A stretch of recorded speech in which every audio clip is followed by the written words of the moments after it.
This is Audible. How to Build Network Marketing Leaders, Volume 1, Step-by-Step Creation of MLM Professionals. Written by Tom Big Al Schreiter. Narrated by Dan Culhane. Published by Fortune Network Publishing. Produced by Archangel Inc. Dedication. This book is dedicated to network marketers everywhere. I travel the world 240-plus days each year. Let me know if you want me to stop in your area and conduct a live Big Al training. My website is bigalseminars.com. Get 7 mini reports of amazing, easy sentences that create new, hot prospects. Sign up today at bigalreport.com. Other great Big Al books available at bigalbooks.com. Preface. This is just a start. Not everything. Leadership is a huge topic and skill. This book certainly won't begin to cover all the principles and skills we need to master. When writing this book, I had to decide where to start and where to stop. No one wants to read 1,000 pages of leadership philosophy. No one wants to memorize 100 different leadership principles. No one wants to simultaneously master 200 different leadership skills. And what about the how-to methods to implement all those things? So if you're looking for one book to do it all, this isn't the book. This book is only a start. But we have to start somewhere, right? If we don't know what we don't know, starting is the best first option. So let's get started with learning a few things about leadership now. This book will have some philosophy, some principles, some skills, some how-to methods, but it certainly won't have them all. As in everything, we learn some things first and then later we learn more. That's why this book is called Volume 1. How to Build Network Marketing Leaders, Volume 1, Step-by-Step Creation of MLM Professionals, addresses the 600-pound gorilla in the room. Problems. Tom Big Al Schreiter. I am lazy. Just give me the secret. If you can only listen this far into the book, the secret's easy. Implementing the secret will require that we learn some new skills. That's a little harder. Yes, there's always a catch. Try this little routine. Step 1. Think of all the books, audios, and seminars about how to be successful in network marketing. Step 2. Now, think about all the manuals and training programs produced by network marketing companies. And step 3. Now put all this wisdom into one large pile. Result? You now have a very big pile of stuff that few people would ever read. Wouldn't it be nice to reduce all of this network marketing success wisdom to one simple phrase? Well, here's the secret. The one simple phrase that sums up all you need to know to become a superstar in network marketing? Ready? Here it is.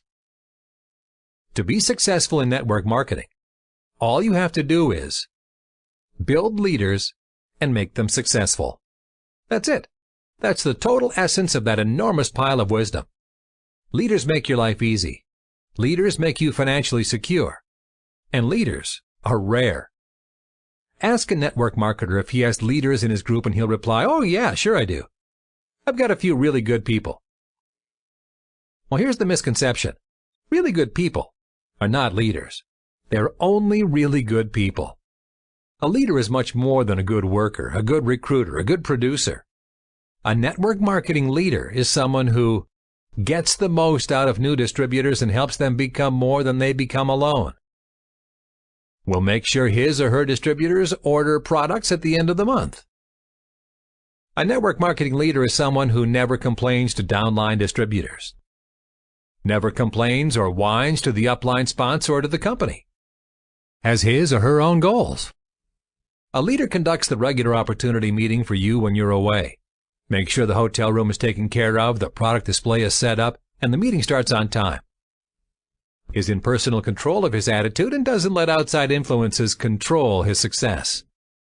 A leader sets a strong personal example of a steady focus on the ultimate goal. And a leader is happy when you're gone, so he or she can do their business peacefully without your interference, while enjoying taking responsibility and being in control. There's so much more than that list, but you get the idea.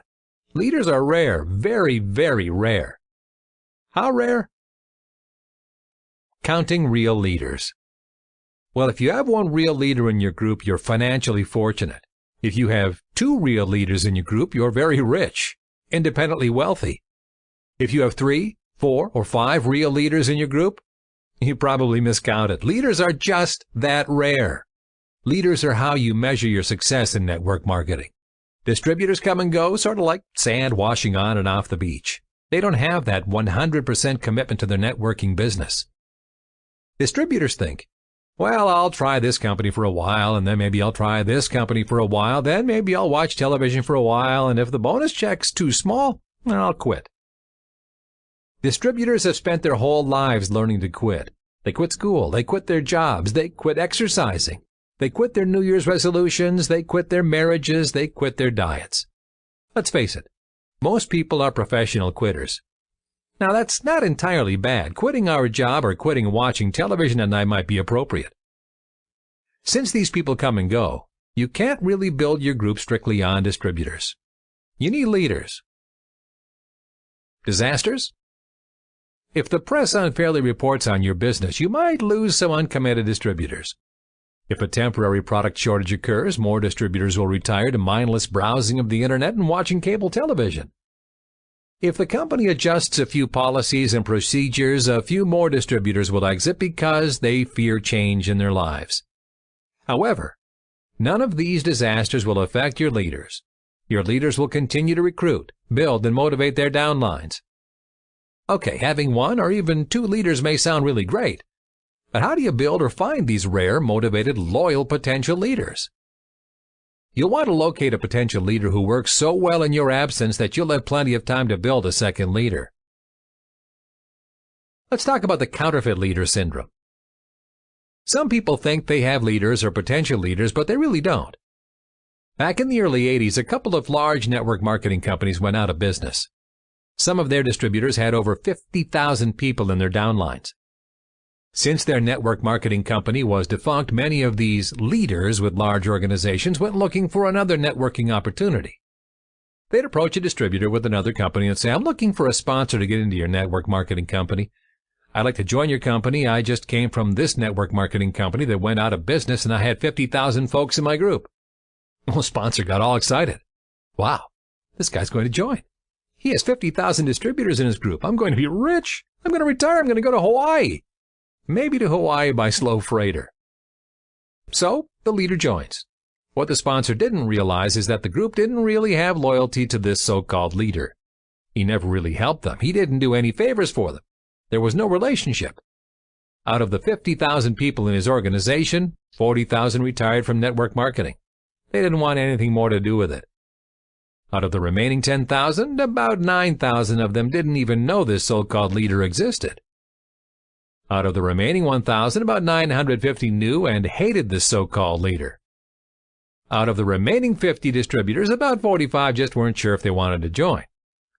That left only 5 people out of the original 50,000 downline who were willing to sign up. Here's this great leader who really had only about 5 distributors. That's not a leader. Finding those rare leaders. Distributors come and go, but leaders are the people who are loyal to you and the company. They're working the business for their own reasons. They'll continue working their business when you are in Hawaii or on a Caribbean cruise. How do you get that loyalty? How do you find a leader like that? Many newer distributors will see a leader in a different, competitive network marketing company. He's doing really well. The new distributor thinks, maybe if I make this leader a really great offer, I can steal him from his upline. He'll quit his present company, come join my opportunity instead. Yeah, let me offer him an extra $500 a month more than he's making now. Sounds good in theory. Why not just bribe a leader over to your group? If he isn't loyal to his present sponsor and company right now, this should be pretty easy. Sounds good, but there's just one little problem. What's going to happen when your new, freshly stolen and bribed leader gets another offer that's just a little bit better than yours? Let's say someone also offers this leader $501 extra a month. Whoops, your stolen leader has just been stolen by someone else. Look at it this way. You just can't go around stealing leaders, because if they aren't loyal to their present sponsors, they certainly won't be loyal to you. Obviously, this method isn't for us. How about something else? Well, here's another approach. What you need to do is find someone who's not a leader, someone who is dedicated and wants to learn this business. You tell this potential leader, if you're really sincere and you really want to do this business, I'm going to make you successful. I'm going to work with you and teach you what you need to know to become a leader, and continue until we build you a solid group and a full-time income. Imagine you spend 6 months helping to make this person successful. Do you believe your newly developed leader thinks highly of you and your commitment to his success? He sure does. He'll think you're the greatest thing since sliced bread and cable television. He might even consider having a picture of you on his desk next to his family. Now, what happens 6 months from now when another distributor approaches your new leader and says, "Hey, quit where you are now. Come with me. Start all over again from scratch. Come join my new wonderful network marketing opportunity.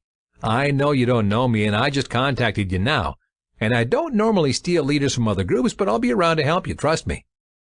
Your leader will think, hey, if this person is okay with stealing people from others, this person will probably end up stealing people from me. Your leader might tactfully reply to this person by saying, "I don't know much about you. I do know that I can't be successful jumping around to different network marketing opportunities. And I do know that my sponsor invested 6 months to make me successful. I wasn't successful before, now I am. I owe some loyalty to my sponsor. Plus, I know my sponsor is going to continue to work with me. He's not just going to give me some lip service or promises." You have security with leaders whom you personally build. You can sleep at night. You won't be worried about network marketing pirates bearing bribes. That's how you protect your business so that you're constantly building and going forward on a sound foundation. Nobody likes working hard just to replace lost leaders and lost business. That's one of the keys of network marketing superstars. They build and keep their leaders. Real duplication. About 35 years ago, a stranger came to me and said he wanted to be successful in network marketing. He said, "I want to really go for it. I want to be a top leader." Well, over the next 6 months, we practically lived together. We worked together at every available opportunity. We traveled together. We did 2-on-1 presentations and opportunity meetings together. We gave training meetings together. We prospected together. And guess what? After 6 months, this new leader knew everything I knew. Duplication? No. It was better than that. You see, my new leader knew everything I knew. Plus, he had all his own personal experience and wisdom. He was the product of my knowledge, plus his own unique personal knowledge. Yes, he was even a better leader than I was. Now, this is no time to get jealous or upset. How many people would love to have some personally sponsored leaders who are even more talented than themselves? This definitely is not the time to let one's ego get out of hand, because we're talking money, serious money. It's great to have super talented leaders on your team. Better than real duplication? Absolutely. After I trained my new leader to be better than myself, guess what he did? He immediately started mentoring his first potential leader. For the next 18 months, he trained his new emerging leader. Now, what did this new leader know after the 18-month apprenticeship? First, he knew everything I knew. Second, he knew everything his sponsor knew. Third, he also knew everything he personally knew from his own experience. This new leader knew more and was a better producer than his sponsor was or I was. He was better at network marketing than both of us, and he made a point of constantly reminding both of us of that fact. And that's okay. Now, in a period of less than 3 years, I had developed 2 good solid leaders who were more talented than I was. Yes, I was happy. Wouldn't you be? Intelligence test. Now compare the following 2 scenarios. Scenario 1. You work hard for 3 years, sponsoring lots and lots of distributors. You give plenty of opportunity meetings, solve downline social problems, change companies once or twice, and at the end of 3 years, you have nothing. Scenario 2. You develop 1 or 2 leaders over 3 years and become rich, retired, secure, and very, very happy. That's not a very tough choice. It's the steady, slow, focused network marketing leaders who build one leader at a time, who really maximize the benefits of a networking career. They have the patience and the vision that this is a lifelong career, not a job. Lifelong career? Of course. We all do network marketing every day. We might as well get paid for it. Now let's talk about sorting for potential leaders. Yes, always think in terms of leaders. All along in your career, you're going to be sponsoring distributors. However, occasionally you're going to see somebody who says, maybe I can be a leader too.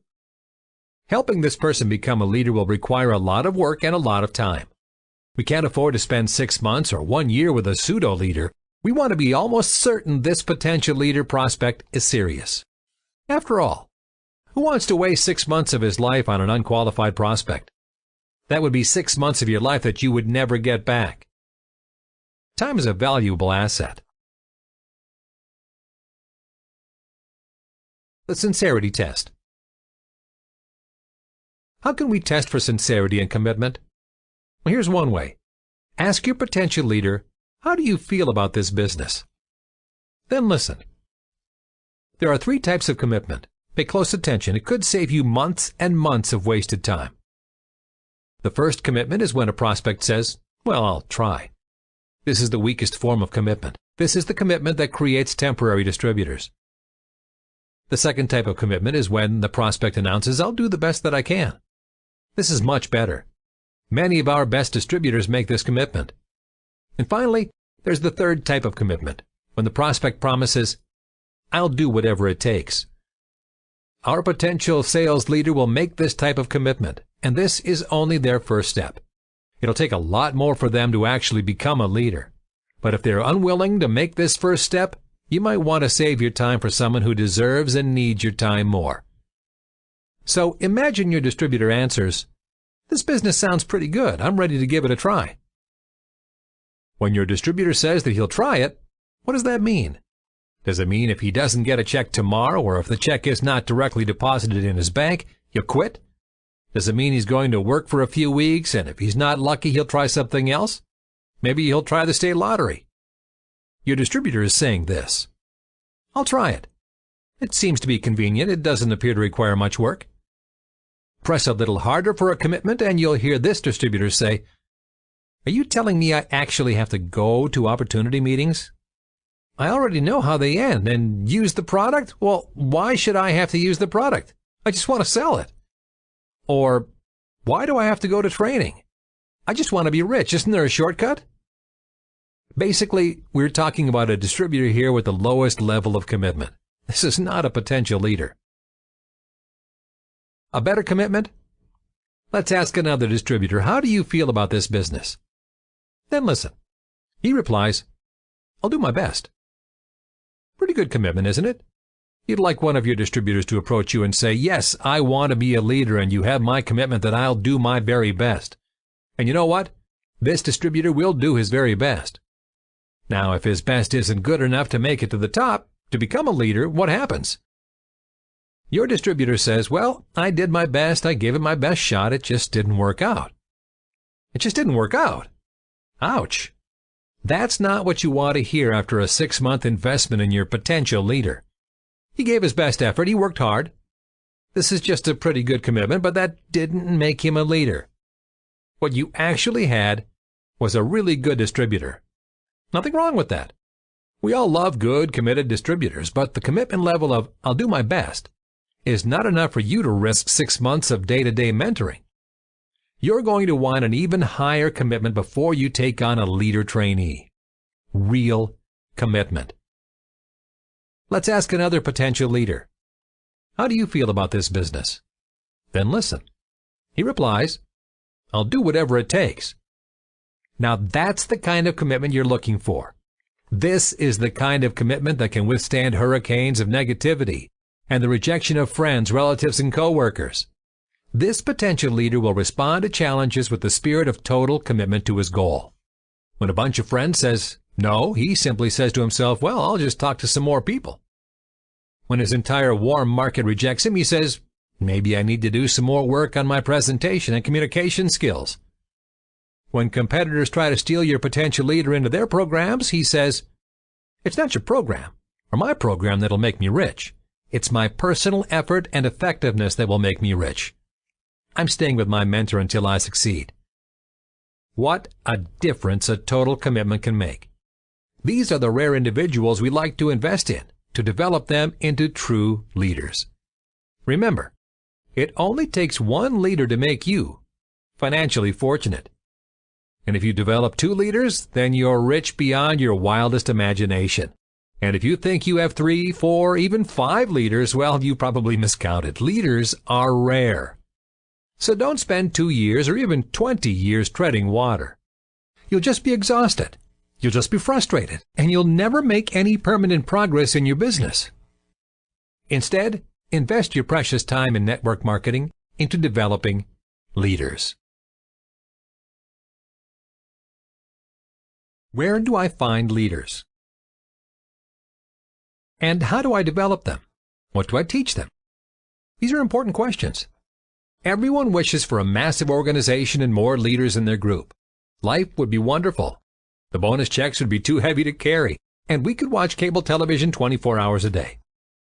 So why not take a shortcut to build your network marketing business? The fastest way to build a large organization is through the help of leaders. We can't build a very large network organization on our own if we only sponsor distributors. Our time is limited. We can only service so many distributors and their problems. Even the best distributors need some service and help. The way to multiply our efforts is to create leaders who can take care of their own groups. Duplicating ourselves by creating new leaders is the only way to build a large, massive organization. Then where do we begin? First, let's define the difference between a network marketing leader and a distributor. Distributors are temporary. They come and go in our business, and sometimes they work hard and build groups, and other times they may continue as a wholesale user of the product, or even quit. And it's okay that distributors are temporary. They should have the right to come and take what they want out of our business. For instance, here are some things distributors want from our business: the ability to save on their personal purchases, a chance to make retail sales and profits, a feeling of belonging to a positive group of people, a chance to develop personally, some quick checks to pay off the Visa bill, a part-time income to put a child through college, car payments, or enough money for that one dream vacation. All of these are great reasons to be a distributor. We should support and service our distributors to reach these goals. However, the truth is that this support and service should only take 10% to 20% of our time. Why? Because distributors don't want or need a lot of support. Some distributors may say, "Oh, don't keep calling me about these opportunity meetings, and I'm not interested in those training meetings either. Call me when the president comes to town or if the company introduces a new product. Otherwise, leave me alone." Again, this is okay. We only want to help distributors get what they want out of our business. We don't want to push our agenda on them. They'll appreciate that we respect them as adults and let them choose their own goals. But remember, your distributors only have a temporary commitment. When the newspaper writes an unflattering article about your company, your distributor might leave. Or when the home office forgets to return the distributor's phone call, again the distributor might quit. Or maybe a little bit of rejection from prospects will quickly end your distributor's career. Distributors come and go, but leaders are the real thing.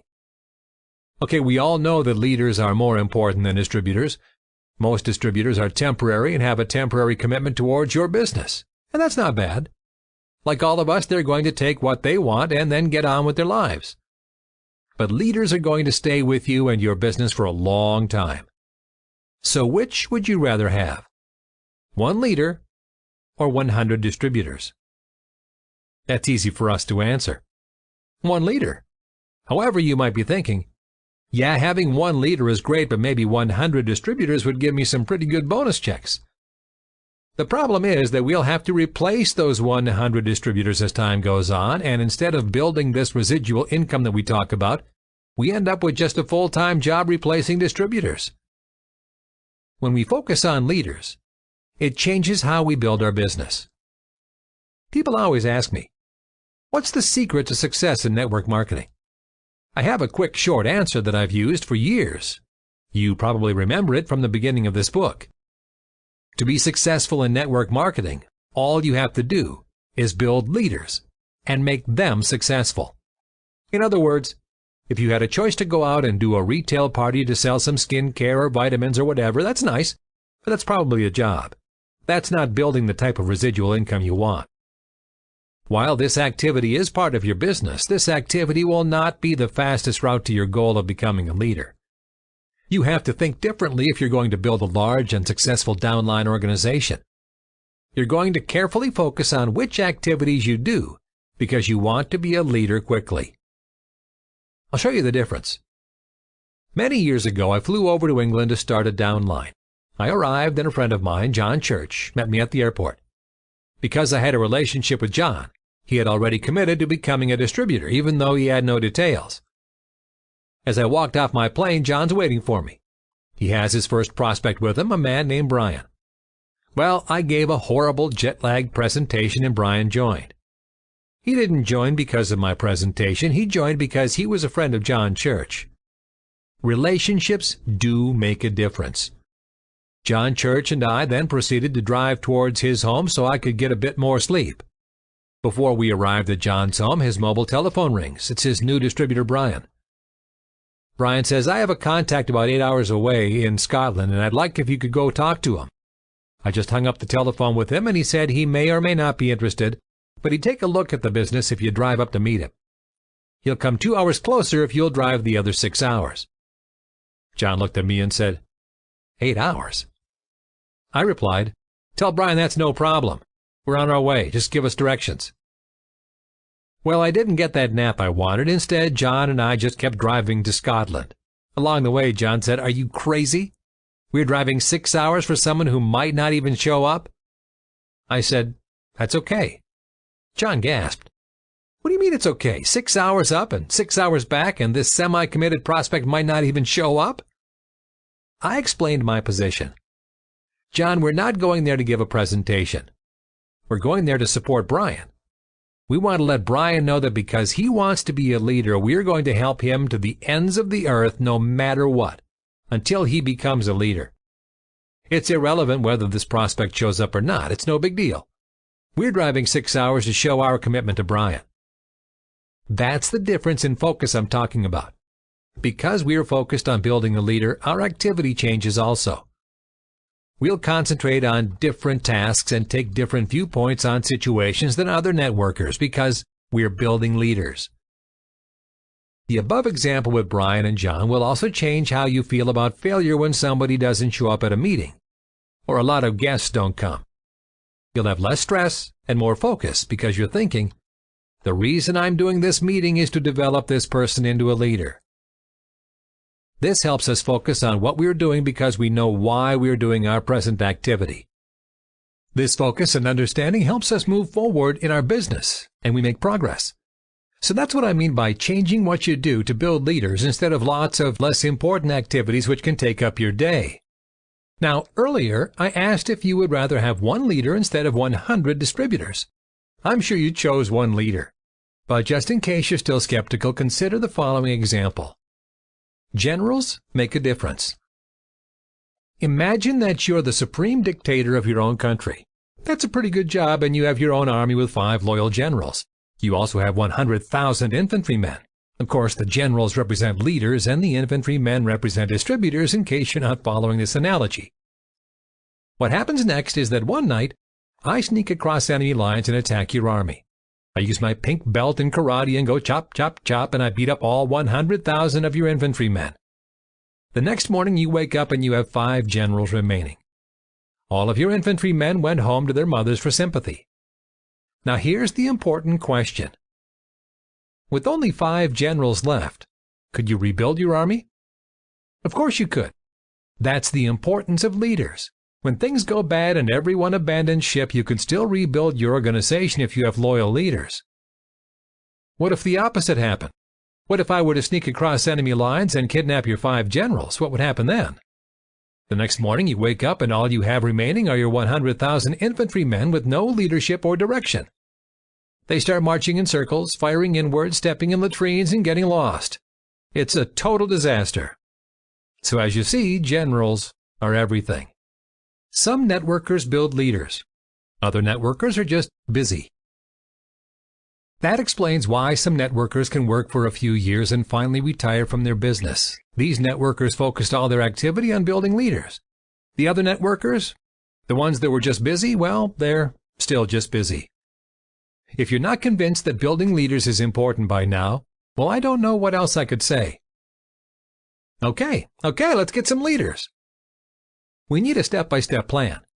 And that's easy because I studied engineering.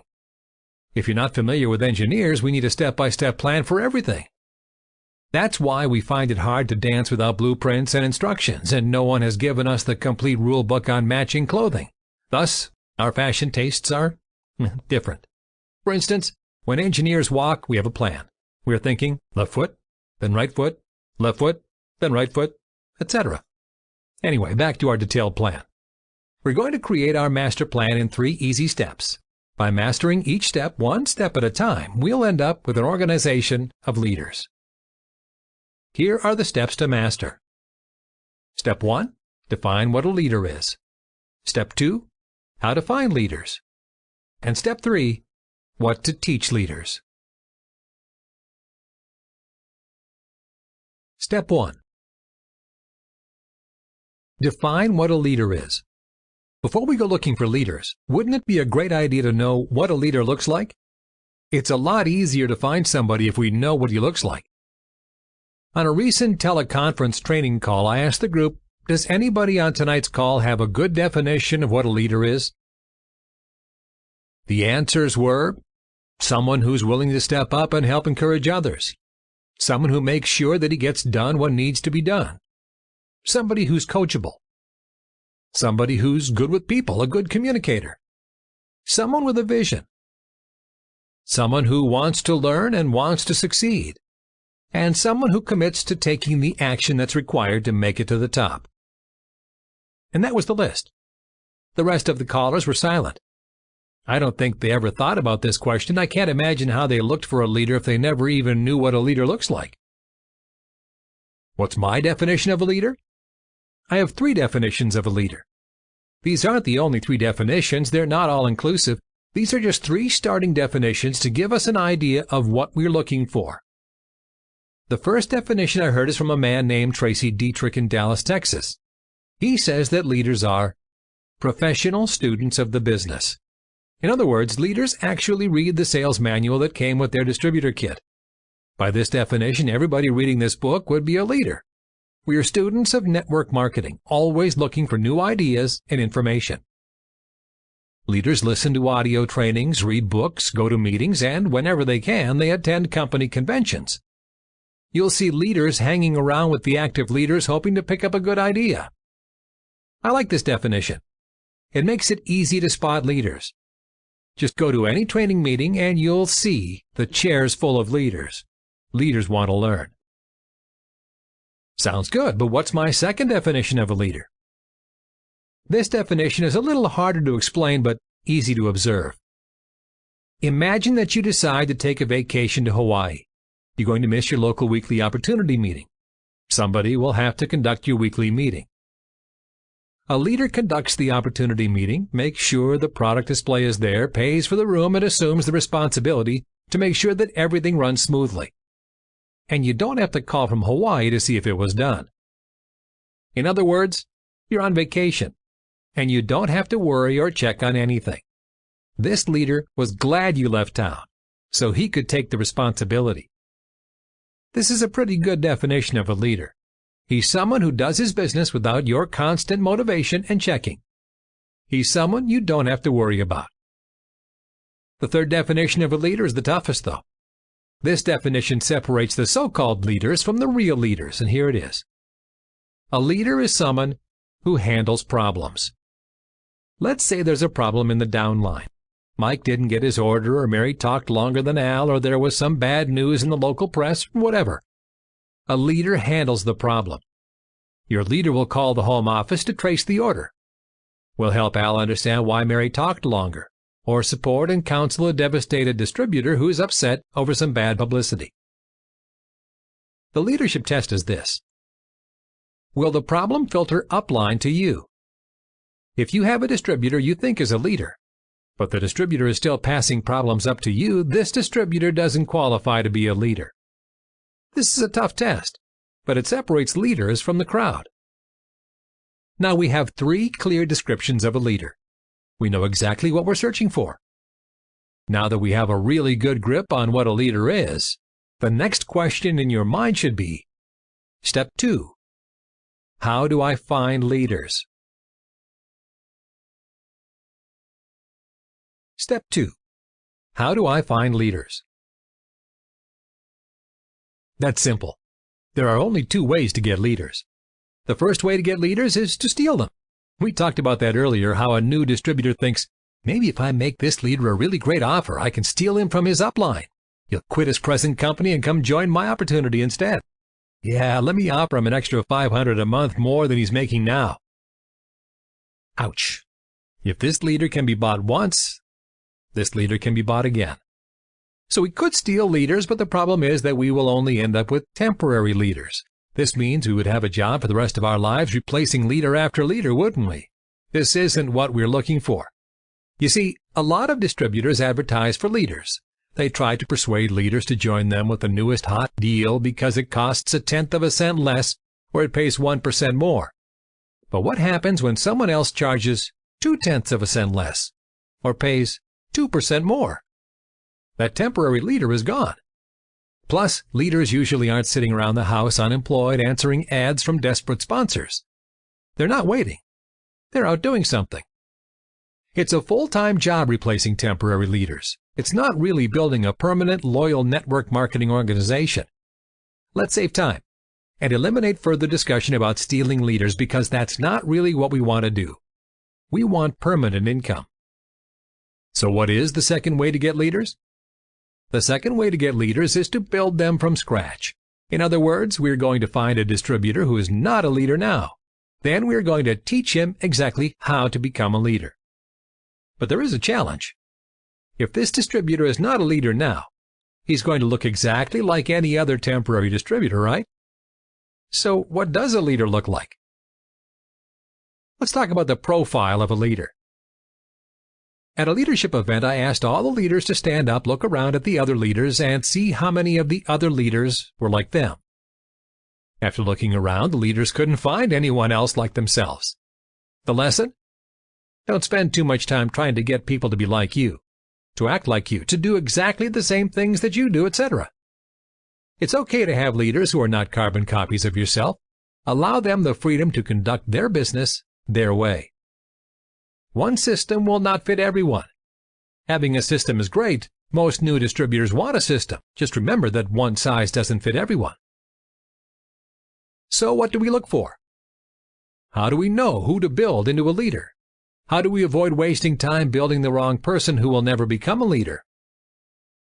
Have you ever worked with someone who is coachable, committed to action, wanted to be a leader, and that person never became a leader? Has that ever happened to you? Have you experienced the wasted time and effort? Well, I spent my first 15 years in network marketing with this same frustration. I did this. I said, if you want to be a leader, let's go for it. I practically moved in with a committed distributor. We drove all over the country together. We made phone calls together. We gave meetings together. I taught the distributor everything I knew. And most of the time, he didn't become a leader. I ended up wasting a lot of my time. The distributor wasted a lot of his time, and nothing permanent was accomplished. That all changed when I met a guy named Tom Paredes. He came up to me and said this, "Big Al, you're an idiot." Of course, this immediately got my attention. I said to myself, I better listen to this guy. He's right. He's telling the truth. I've been wasting all this time working hard, but training the wrong people. Tom Paredes continued. He said, if you're going to train everybody who says that he wants to be a leader, it's not going to work. Talk is cheap. Well, I asked the obvious question. So how do you know who to train and who not to train? Everyone wants to be a leader. They told me so. How do you know which one to work with? Tom Paredes answered, "You simply give them a test." I smacked my forehead. I just wasted 15 years. Why hadn't I given these candidates a test? Well, because I never thought of it.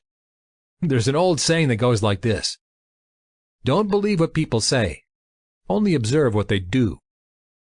And now that I knew that I should give the candidates a test, what would be my next obvious question? You're right.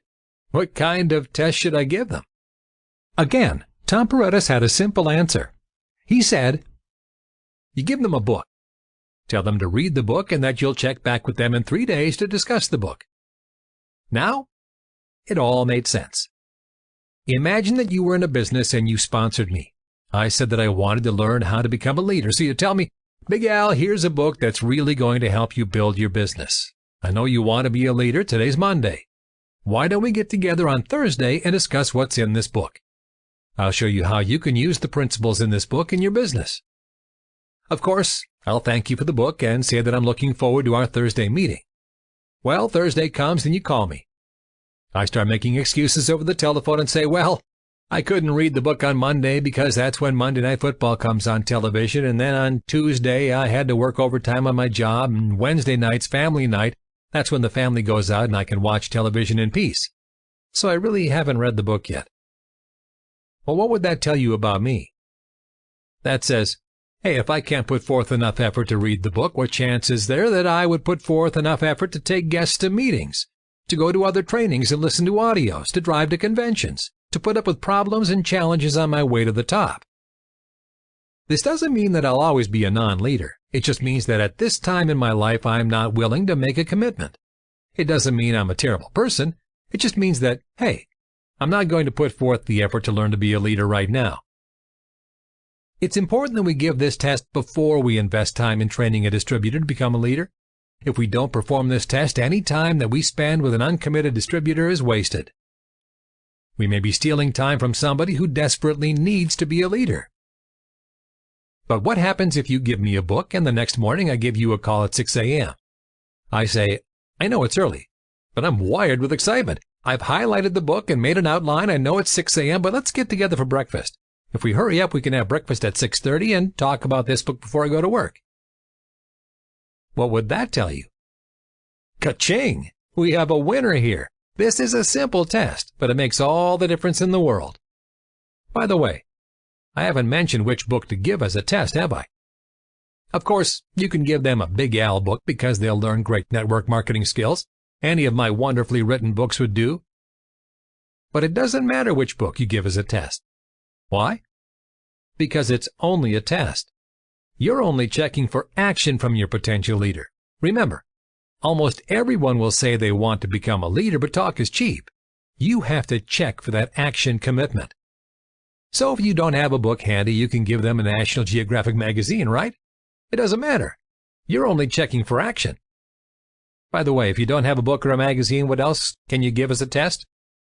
You could use a video, an audio, or have your potential leader listen to a conference call, or send him to a store for milk and cookies. It's only a test.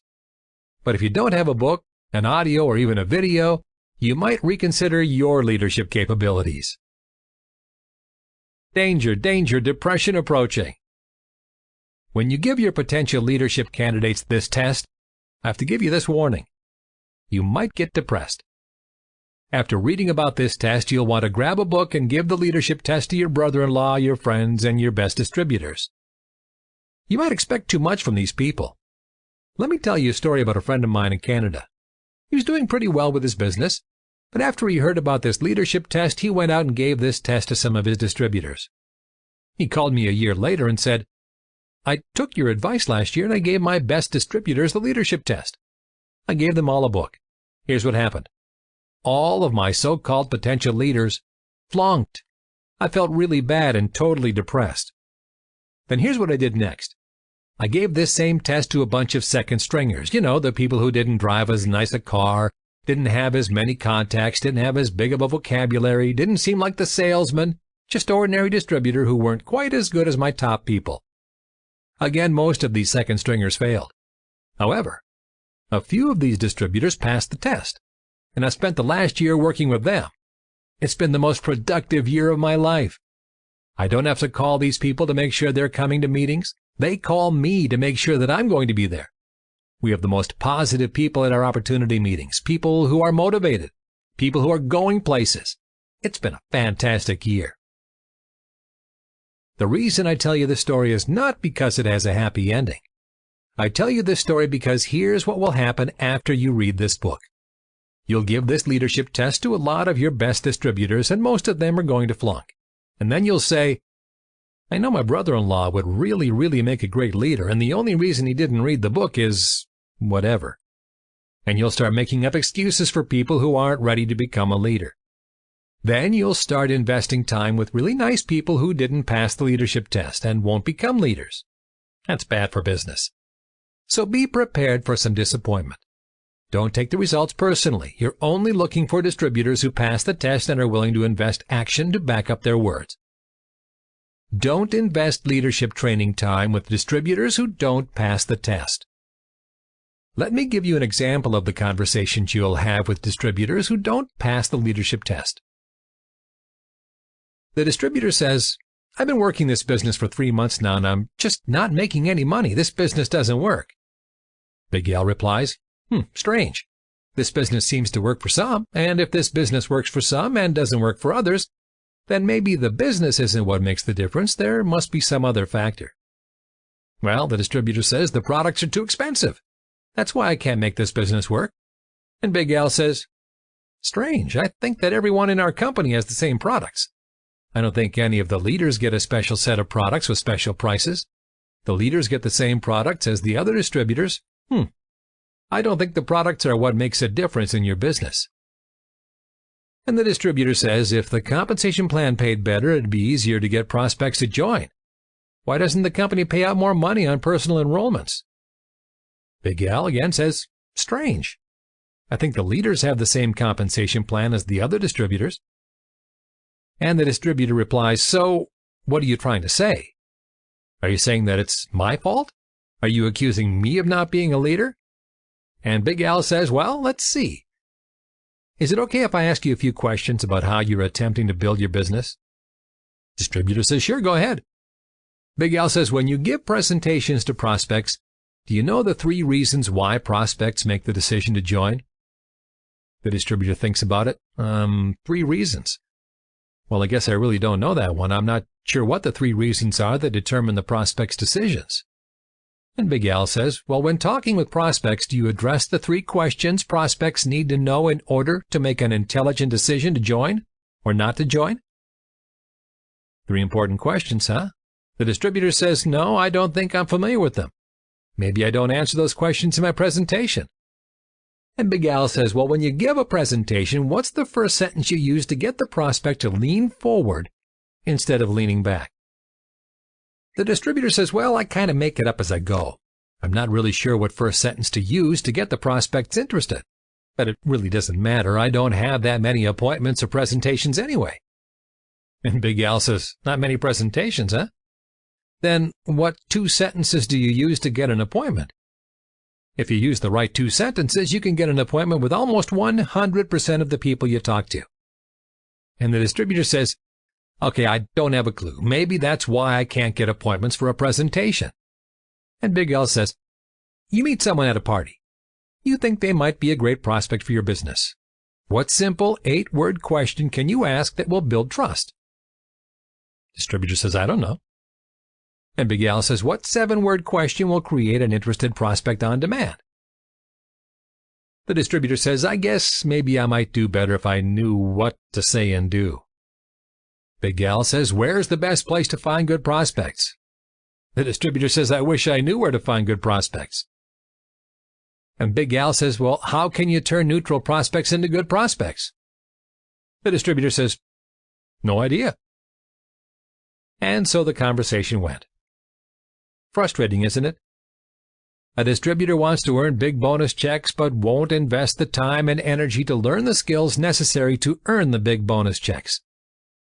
And here's the sad part of this conversation. All of the answers to the questions I asked were on the training CDs I loaned him 2 months earlier. Instead of learning what to do, this distributor failed the leadership test and watched television and made a few unsuccessful prospecting calls and convinced himself that the business doesn't work. Well, he's right. The business doesn't work. We work. I did a poor job of covering this important fact with the new distributor when he joined. He's not totally to blame. It's hard to know what you don't know. Someone has to make distributors aware of what they don't know.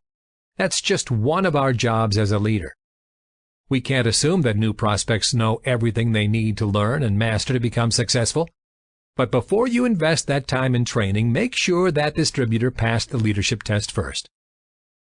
You can run with 1,000 leaders, but you can only drag one. We can't build a huge team without leaders, and we can't build leaders if we're dragging people with us every step of the way. Let's move on. We've given our distributors the leadership test and identified people who look like ordinary distributors, who act like ordinary distributors, but these are special people. These chosen few will now be trained to become leaders. And here's the $64,000 question. Remember step 3? Well, if you don't, let me review the 3 logical steps. Step 1, define what a leader is. We have 3 definitions. The step's easy. Step 2, how to find leaders. We just covered this. Sure, we can find leaders, but they'll be temporary leaders. The permanent way to build leaders is to train ordinary distributors who pass the leadership test to become leaders. And step 3, what to teach leaders. Yes, this is the big question. What do leaders know that distributors don't know? Why not look into that right now?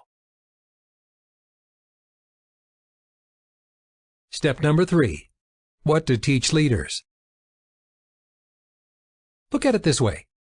You've taught your new distributor to be a good distributor, and that means you taught him all about the products, all about the company, how to be loyal, how to create rapport with prospects, basic icebreakers to get presentations, how to network, how to be positive, how to sponsor effectively, how to retail products, how to duplicate his efforts, etc., etc., etc. After teaching your distributor all these important skills, you now have a really well-trained distributor. But you don't have a leader. So now you decide you're going to teach your distributor to become a leader. What are you going to teach him? What must this distributor know that will make him a leader? Great question. I'd like you to stop listening now and think about this question. Why? Because as busy networkers, we get so involved with building a business that we fail to stop, think, and plan exactly what we should be doing. Here is your chance to plan. Think about what you should be teaching your potential leader. And it's not on that list I just read off to you. If you're like most people I talk to, you probably didn't come up with an answer. Now, I'm not sadistic, but I love asking this question. Everywhere I travel throughout the world, I ask the question, now that you've taught your distributor to be a good distributor, how to be positive, how to duplicate, etc., what are you going to teach him so that he learns to become a leader? And the answer is usually dead silence. People just stare blankly into space or stare like a deer into an oncoming automobile's headlights. This question paralyzes networkers because we never think about how to really develop leaders. Here's what many networkers do to attempt to build a distributor into a leader. They teach their distributor to be positive. That's nice, but all they create is a more positive distributor. Or they move in with their distributor. That was my original, very flawed plan. All their waking hours are spent teaching new skills to the distributor. They travel with the new distributor, they do presentations with the new distributor, they attend training seminars and regional conventions with the new distributor. And that's all nice. The leaders bond and build a relationship with their new distributor. However, all they accomplish is developing a really friendly distributor. Having friends is a great thing, but wouldn't it be nice to build a leader or two so that we could have enough money to spend more time with our good friends? But it gets worse. Do distributors waste your time?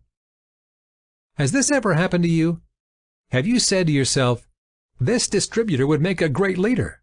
I'm going to travel with him, help him become positive, and train him with everything I know. And what happens? Most times, it doesn't work out. All of our training and effort is wasted. Our distributor does not become a leader. Worse yet, he may even quit our business.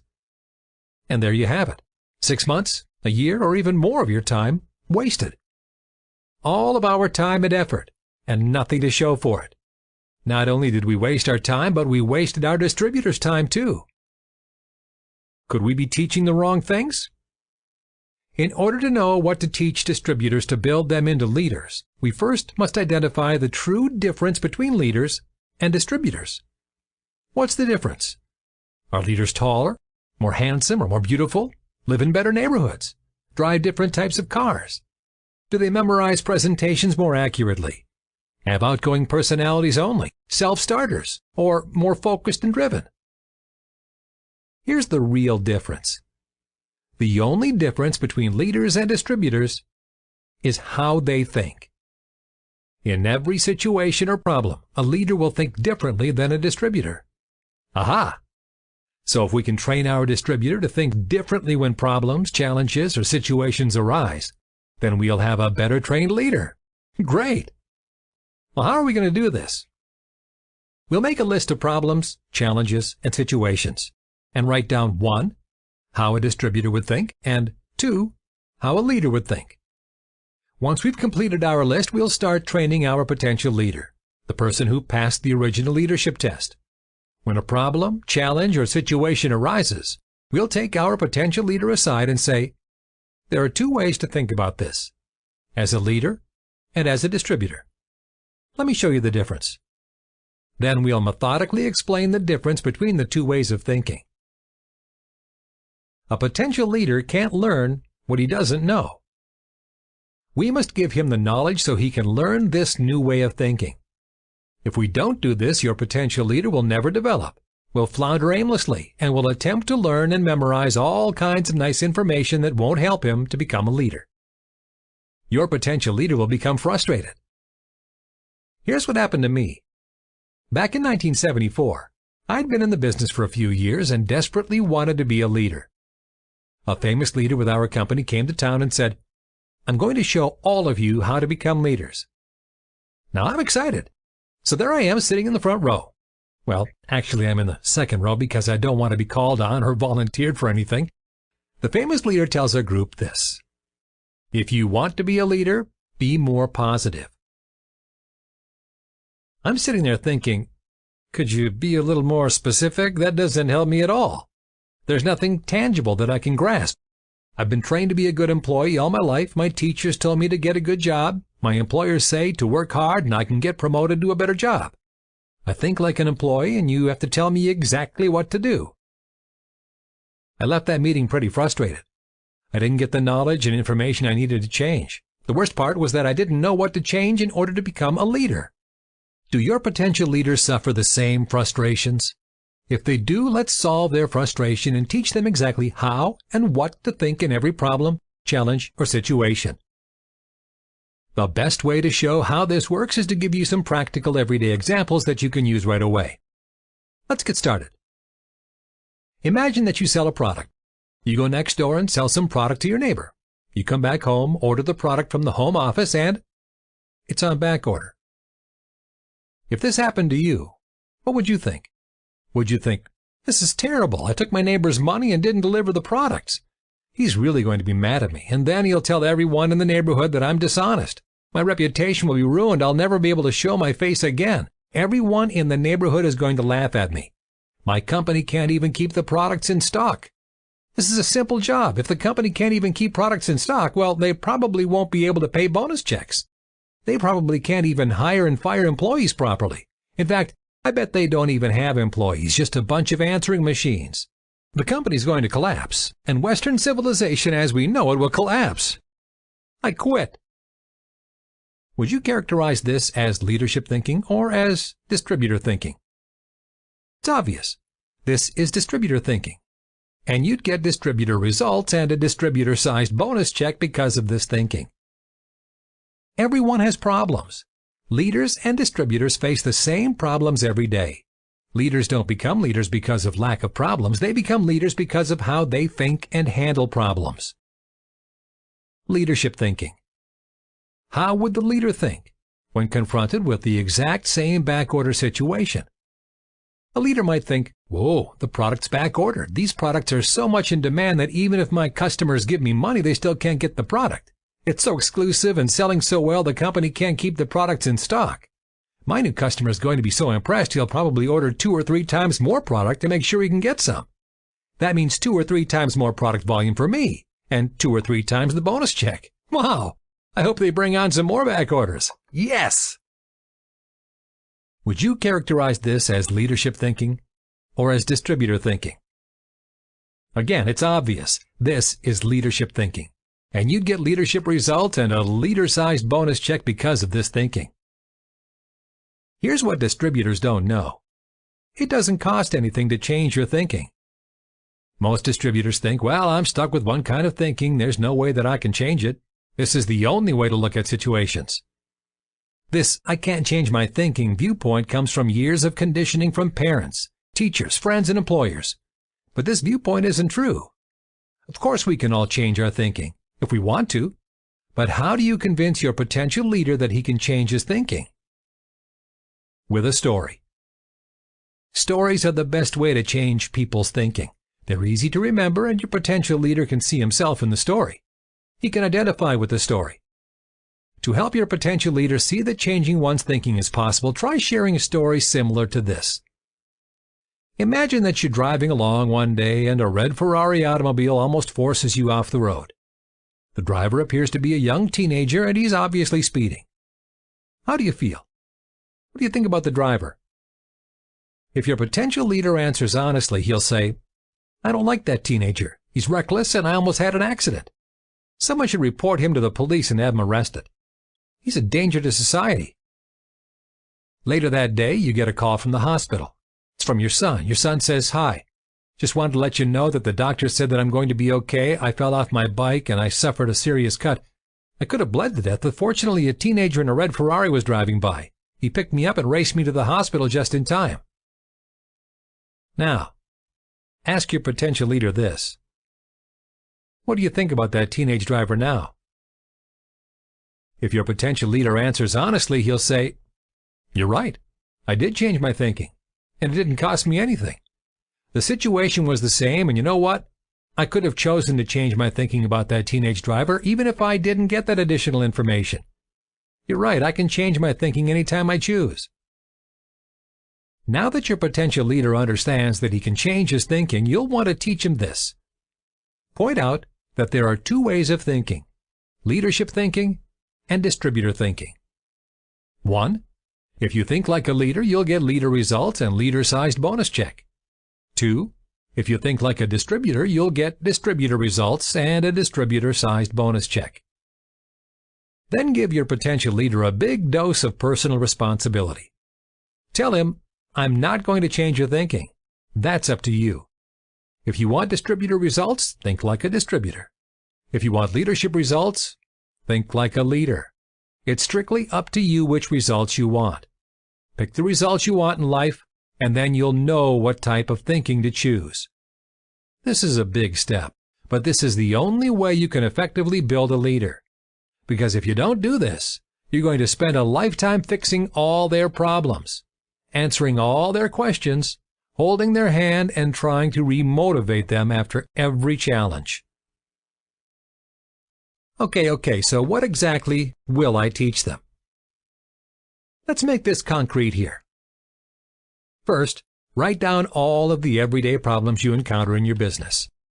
Second, for each problem, write down what would represent leadership thinking and what would represent distributor thinking. And third, write down any appropriate stories that you could tell your potential leader to help him change his thinking from distributor thinking to leadership thinking. That's it. That is what you're going to have to teach them. Teaching with stories. Let's write down some common problems and how we'll teach our potential leader to change his thinking. Problem number 1. My sponsor doesn't help me. Is that a common problem? I hear it all the time. People call me and complain, I can't become a leader, I can't even become a good distributor because my sponsor doesn't help me. This is easy to identify as distributor thinking. Here's the story I tell the caller to help change his distributor thinking into leadership thinking. I am a professional victim. Here's what happened to me when I first started in network marketing. I was in business for 1 year and 10 months and had no distributors and no retail customers. I was an absolute failure. A concerned leader came to me and said, "Big Al, you're not doing very well." I had to defend my failure, so I replied, "Of course I'm not doing well. My sponsor doesn't help me. He doesn't know any more about this business than I do." Then the leader stared at me and said, "Big Al, tell me about your sponsor. Does he sponsor anybody else besides you?" Oh, this was getting personal now. I had to admit that my sponsor had indeed recruited other distributors into the business, but most of them were not successful either. Maybe just 1 or 2 of them became successful. And the leader closed with this cutting remark. He said, "Big Al, tell me about the 1 or 2 other distributors who are successful. Don't they have exactly the same sponsor as you do?" Ouch, that was mean. But all of a sudden I got it. I understood that I couldn't blame my sponsor. After all, success had nothing to do with him because he sponsored successful and unsuccessful people. And if it didn't have anything to do with my sponsor, that left me. My distributor thinking instantly changed to leadership thinking because of this incident. And when I tell this story to distributors who call, do they change their thinking that quickly also? No. Maybe after listening to my story, they changed their thinking just a little bit closer to leadership thinking. You might have to tell several stories over a few weeks to completely change their thinking concerning this problem. You're not going to change someone's thinking from distributor thinking to leadership thinking overnight. However, you have to start somewhere. So why not start accumulating your stories now? What doesn't work? Let me tell you what I found is a complete waste of time. Lectures. Lectures don't work. If you want proof that lectures don't work, just think back to when you were a teenager and how many lectures you received and how well they worked. Point made. Lectures don't work. Stories do. So the best way to change a potential leader's thinking is with stories that illustrate graphically, hey, this is reality. This is what works in the real world. That's what happened to me when I found out that my sponsor was not the determining factor in my lack of success. I couldn't deny the facts. Other distributors had the exact same sponsor I did, and they became successful. At that moment of enlightenment, I jumped from distributor thinking all the way to leadership thinking on that one issue. Unfortunately, I had some other issues too, but I overcame them in exactly the same way, by recognizing a different way of thinking through the power of stories. How about another problem? Let's go through another concrete example of exactly how to use this method. Imagine that my sponsor lives too far away. I can't become successful because my sponsor doesn't come to help me. How are we going to move my thinking from distributor thinking to leadership thinking? Here's a story you could tell me. You say, "Big Al, I know you think that you can't become successful because I live too far away. I can't help you do local meetings, and I can't come to your hometown to help you do 2-on-1 presentations. However, let's imagine that you're taking a flight home to Houston, Texas. There's another passenger sitting next to you on the airplane. Your casual conversation goes like this. Big Al says, "Hey, what do you do for a living?" Passenger says, "I'm the president of a local entrepreneurs club. We have 10,000 members and they're all entrepreneurs. We meet in the evenings because we all have regular jobs, but our club is looking for a part-time business to get into." Big Al says, "Oh, really? What kind of business?" And the passenger says, "Well, we don't want to have stores because that would be boring. We'd be tied down to one location. We're outgoing people and we're interested in sales and marketing. We enjoy meeting, networking, and working with other people. We don't have a lot of money to invest, maybe only a couple $1,000s each, but we're willing to work as hard as we can to build successful businesses. But you know what? I haven't been able to find any part-time business for our members yet. And if I don't find something pretty soon, they're going to throw me out of office. I'm pretty worried about that." And you say, "So what are you thinking, Big Al?" You're probably thinking, "Oh man, I've hit the mother lode. My business opportunity is going to be perfect for her members. She's going to thank me." And then, Big Al, you ask, "Oh, by the way, where do you live?" And the passenger says, "I live in Miami." And you say, "Well, now, Big Al, you're going to throw up your hands in despair and say, 'Oh no, that's too bad. I could never sponsor you because I wouldn't be local. You can't become successful in my business unless I live close to you.'" At that point, I change my thinking. I understand that if I keep believing that the sponsor must live locally, I would pass by many great opportunities. In fact, if I keep that distributor thinking, that would mean that I could never sponsor someone more than 10 miles away from my house. After you tell me that story, will my thinking move from distributor thinking to leadership thinking? Maybe not all the way, but I'm getting closer, right? So why not tell me this story next? It's called The Gold Mine. Imagine you're standing in a gold mine. There are hundreds and thousands of pure gold nuggets scattered at your feet. Gold nuggets equaling opportunity for those of you who aren't following the path of this analogy. But your sponsor isn't there. There's no one to tell you to pick up the gold nuggets and put them in your pocket. So what do? You go home and watch cable television because your sponsor didn't help you. Silly, isn't it? When you join network marketing, we're providing an opportunity, not an entitlement. It's up to us to take advantage of the opportunity, or we can complain about the company's newsletter, the color of the product label, or our not-too-helpful sponsor. So our success in network marketing is up to us, not our sponsor. In fact, we can choose to be successful or not, even if our sponsor didn't exist. But try this story to make things even more obvious to the distributor who still believes his sponsor must be local and helpful. This one's called the class reunion. Let's say you're at your class reunion. One of your old classmates says, "Wow, you're in network marketing. That's great. I always wanted to be a network marketing distributor. Would you be my sponsor? Please? Please? I'll work harder than anybody you ever sponsored." Unfortunately, your classmate now lives in New York City, 500 miles away. If you believe that a distributor can't be successful unless she has a local sponsor, what are your choices? You could sell your home and move your family to New York City so that you could be her local sponsor. But that means you'd have to move again to Chicago if you sponsored someone new there, and then to Tulsa, and so on. Or what happens if your classmate moves from New York City to Florida? Does that mean that you'll have to move to Florida? Gets complicated, doesn't it? So when distributors say, "I can't be successful because I don't have a local sponsor to help me," simply ask them if they're willing to move every time they sponsor a non-local distributor. Let's do one more concrete example. My products are too expensive. Nobody wants to pay that much. Sound familiar? Does this sound like distributor thinking to you? Distributors believe that prospects make their buying decision based on price. Will it be hard to change their thinking? Not if we use stories and examples. So let's imagine that I'm a potential leader, but my belief that the products are too expensive is holding me back. You want to change my thinking from "the products are too expensive" to "the products are affordable because prospects really want what they have to offer." You take note of my distributor thinking and attempt to change my thinking, not with a lecture, but with the following story.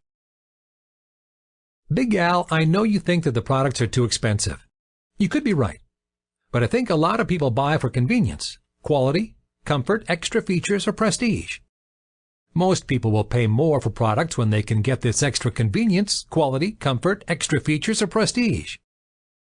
But I reply, no, I don't believe you.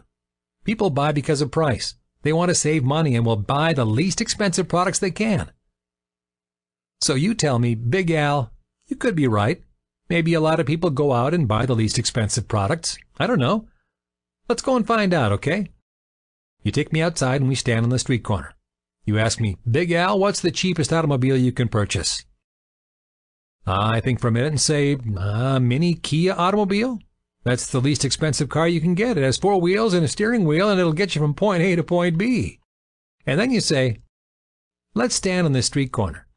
Since people buy on price, I'm sure most people will purchase the least expensive automobile that they can get, a mini Kia.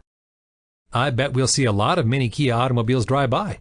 In fact, I think over 50% of the cars that will pass us by will be mini Kia automobiles. As we stand on that street corner, what types of automobiles are passing us by? Well, first there's a Chevrolet, then a Ford, then a BMW, then a Toyota, then a Dodge, another Ford, a Cadillac, a Lexus, another Ford, a Volkswagen, and we don't see a single mini Kia. You turn to me and say, Is it possible that people buy automobiles for prestige, comfort, or quality, and not based just on price? I haven't seen a single mini Kia yet. I don't think anybody purchases automobiles just based on price. People want image, comfort, special features, more speed, or prestige. But hey, I could be wrong. Tell you what, let's go to another street corner. This could just be a bad location. We walk to another street corner. What do we see?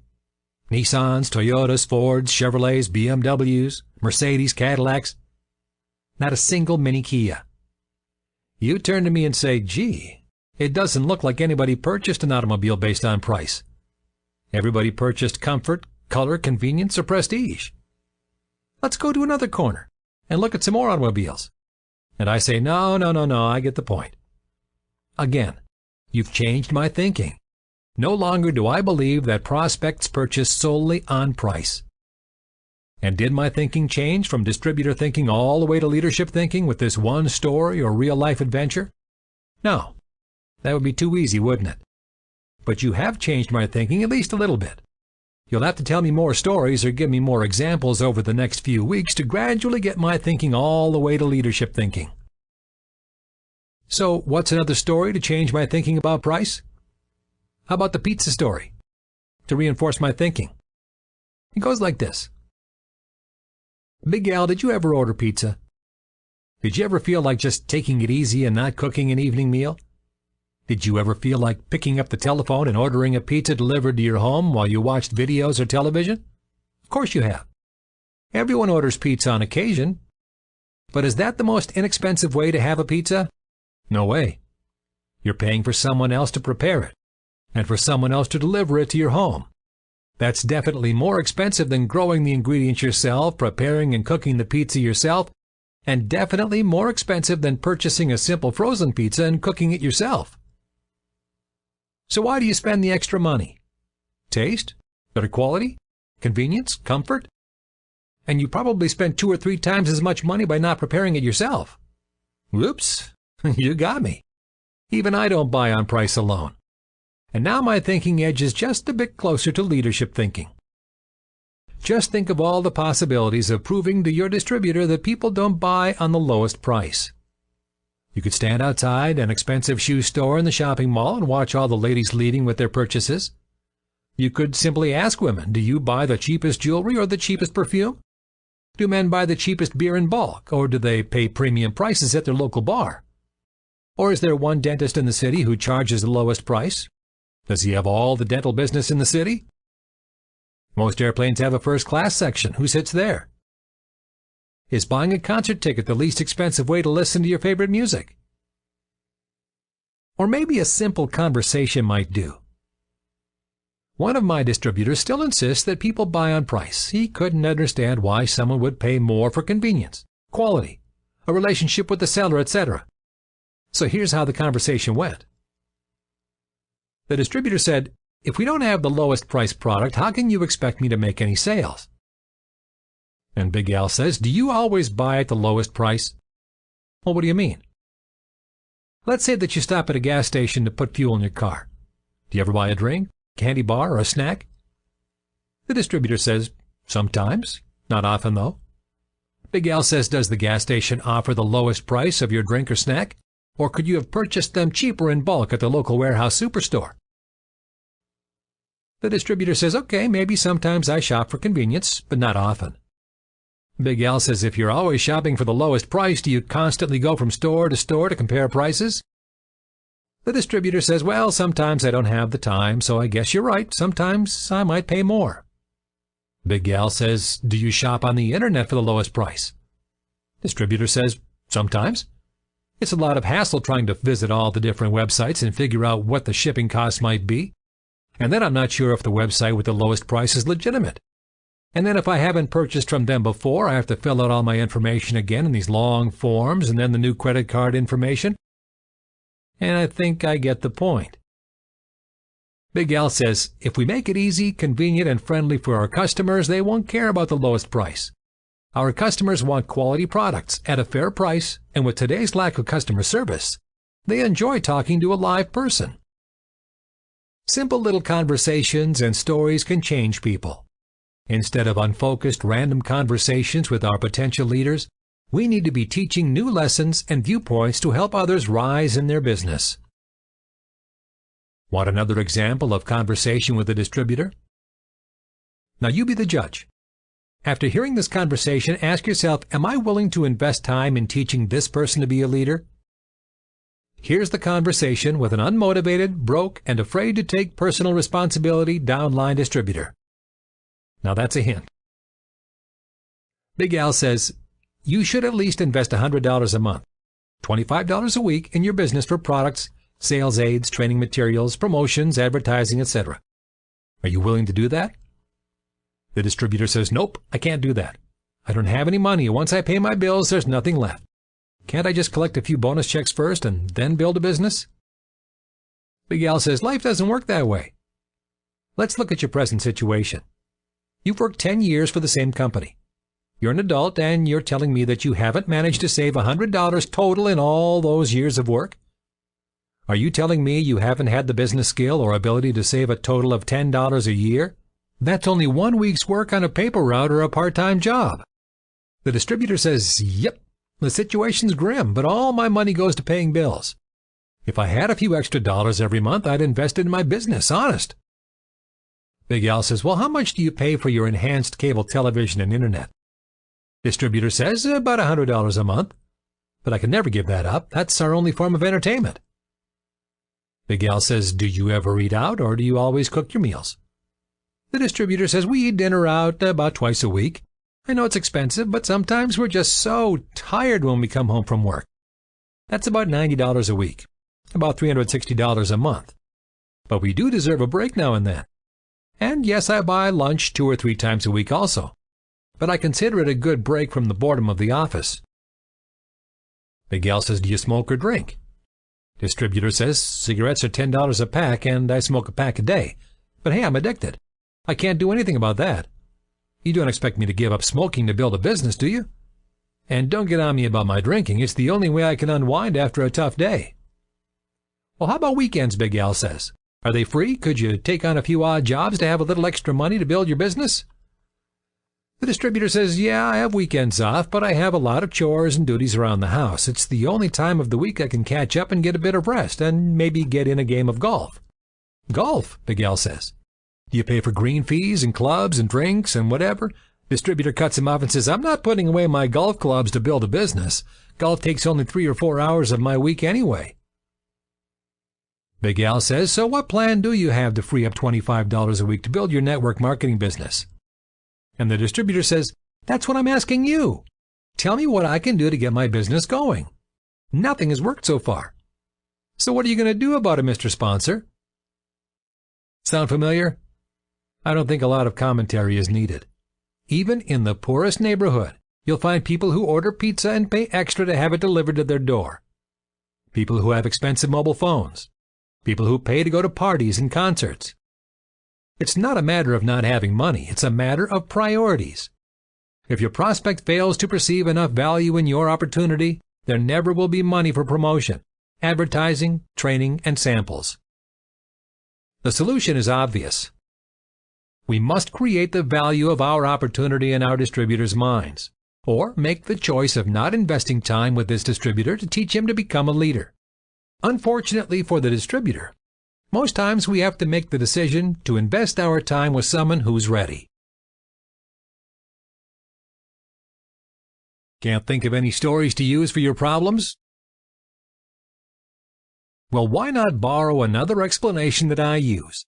Let's say that your new potential leader thinks this. I can't become successful because my sponsor doesn't help me. It's too hard for me to become successful because my sponsor dropped out, only orders products, never calls, and all my upline are useless products users who don't want to build a business.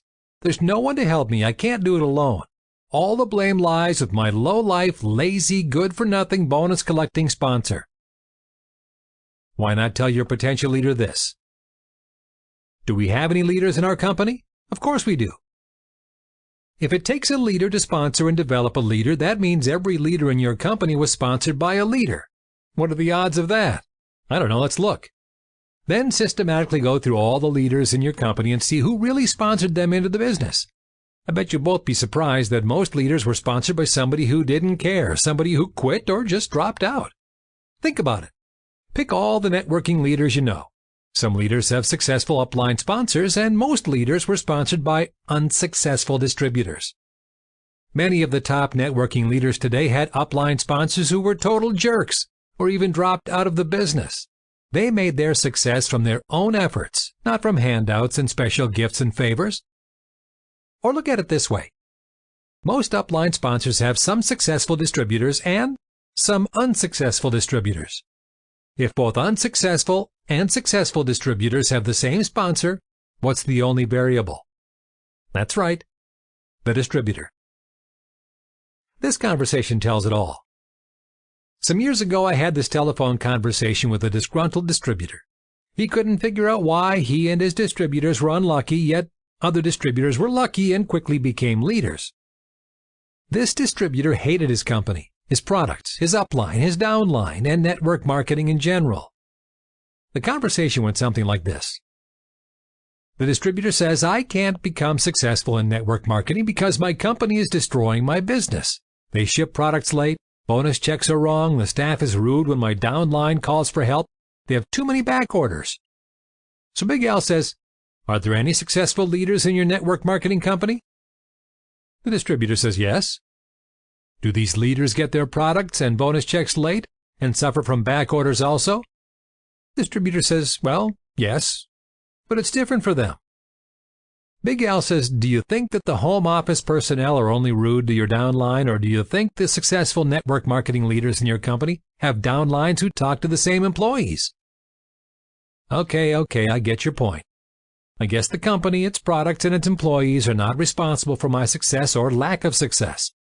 In fact, no matter what they do, they can't make me successful. So if other leaders are successful with my company, I guess it's not the company that caused me to fail. And Big Al says, well, that's right. A company can't make you successful. The distributor says, I guess the real problem is that my network marketing company is not going through the momentum phase. All the successful leaders have an organization already. I can't build a big organization now because the company isn't growing. And Big Al says, when a company is growing fast, is it possible to have a particular group growing slowly or even getting smaller? And the distributor says, I guess so.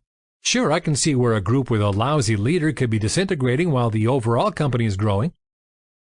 And Big Al says, well, when the company is growing slowly, or not at all, is it possible to have a particular group growing fast? The distributor says, yeah, I guess a leader could build a fantastic organization, while the rest of the distributors in the company are sitting on their backsides. So the fact that my company is not in the momentum stage really doesn't explain why my business is going poorly. Now, after thinking about it, I see that the real problem with my business is that I have a useless, lazy, greedy, worthless sponsor. He never calls me, has bad breath, doesn't know anything about our business, shows too much hype, sometimes is too boring, and really hasn't done a thing to build my business. So Big Al says, tell me a little bit about your sponsor. Does he have other first-level distributors? How are they doing? Well, my sponsor has about 15 first-level distributors. Most have dropped out, some are struggling like me, and 3 or 4 are doing pretty good. And Big Al says, the 3 or 4 distributors who are doing pretty good, who's their sponsor? And the distributor thinks, ouch, I see. The successful distributors have the exact same sponsor as I do. You're right. I guess my problem isn't my sponsor. And Big Al says, well, maybe you should stop looking for a better company, a better time to join another company, and a better sponsor. Sounds like these aren't your problem. Do you know what your problem is? And the distributor says, it must be something else. Just can't put my finger on it. I know that somebody's keeping me from success, somebody close by. I just don't know who. I'll let you know when I figure it out. I get a lot of phone calls like this. These distributors never ask for advice, so I don't give any advice. It just isn't their time yet to move toward becoming a leader.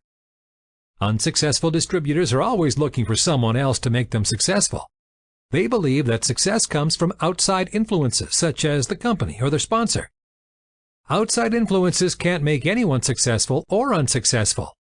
The real, ugly, disgusting secret in network marketing is that success comes from within the network marketing distributor.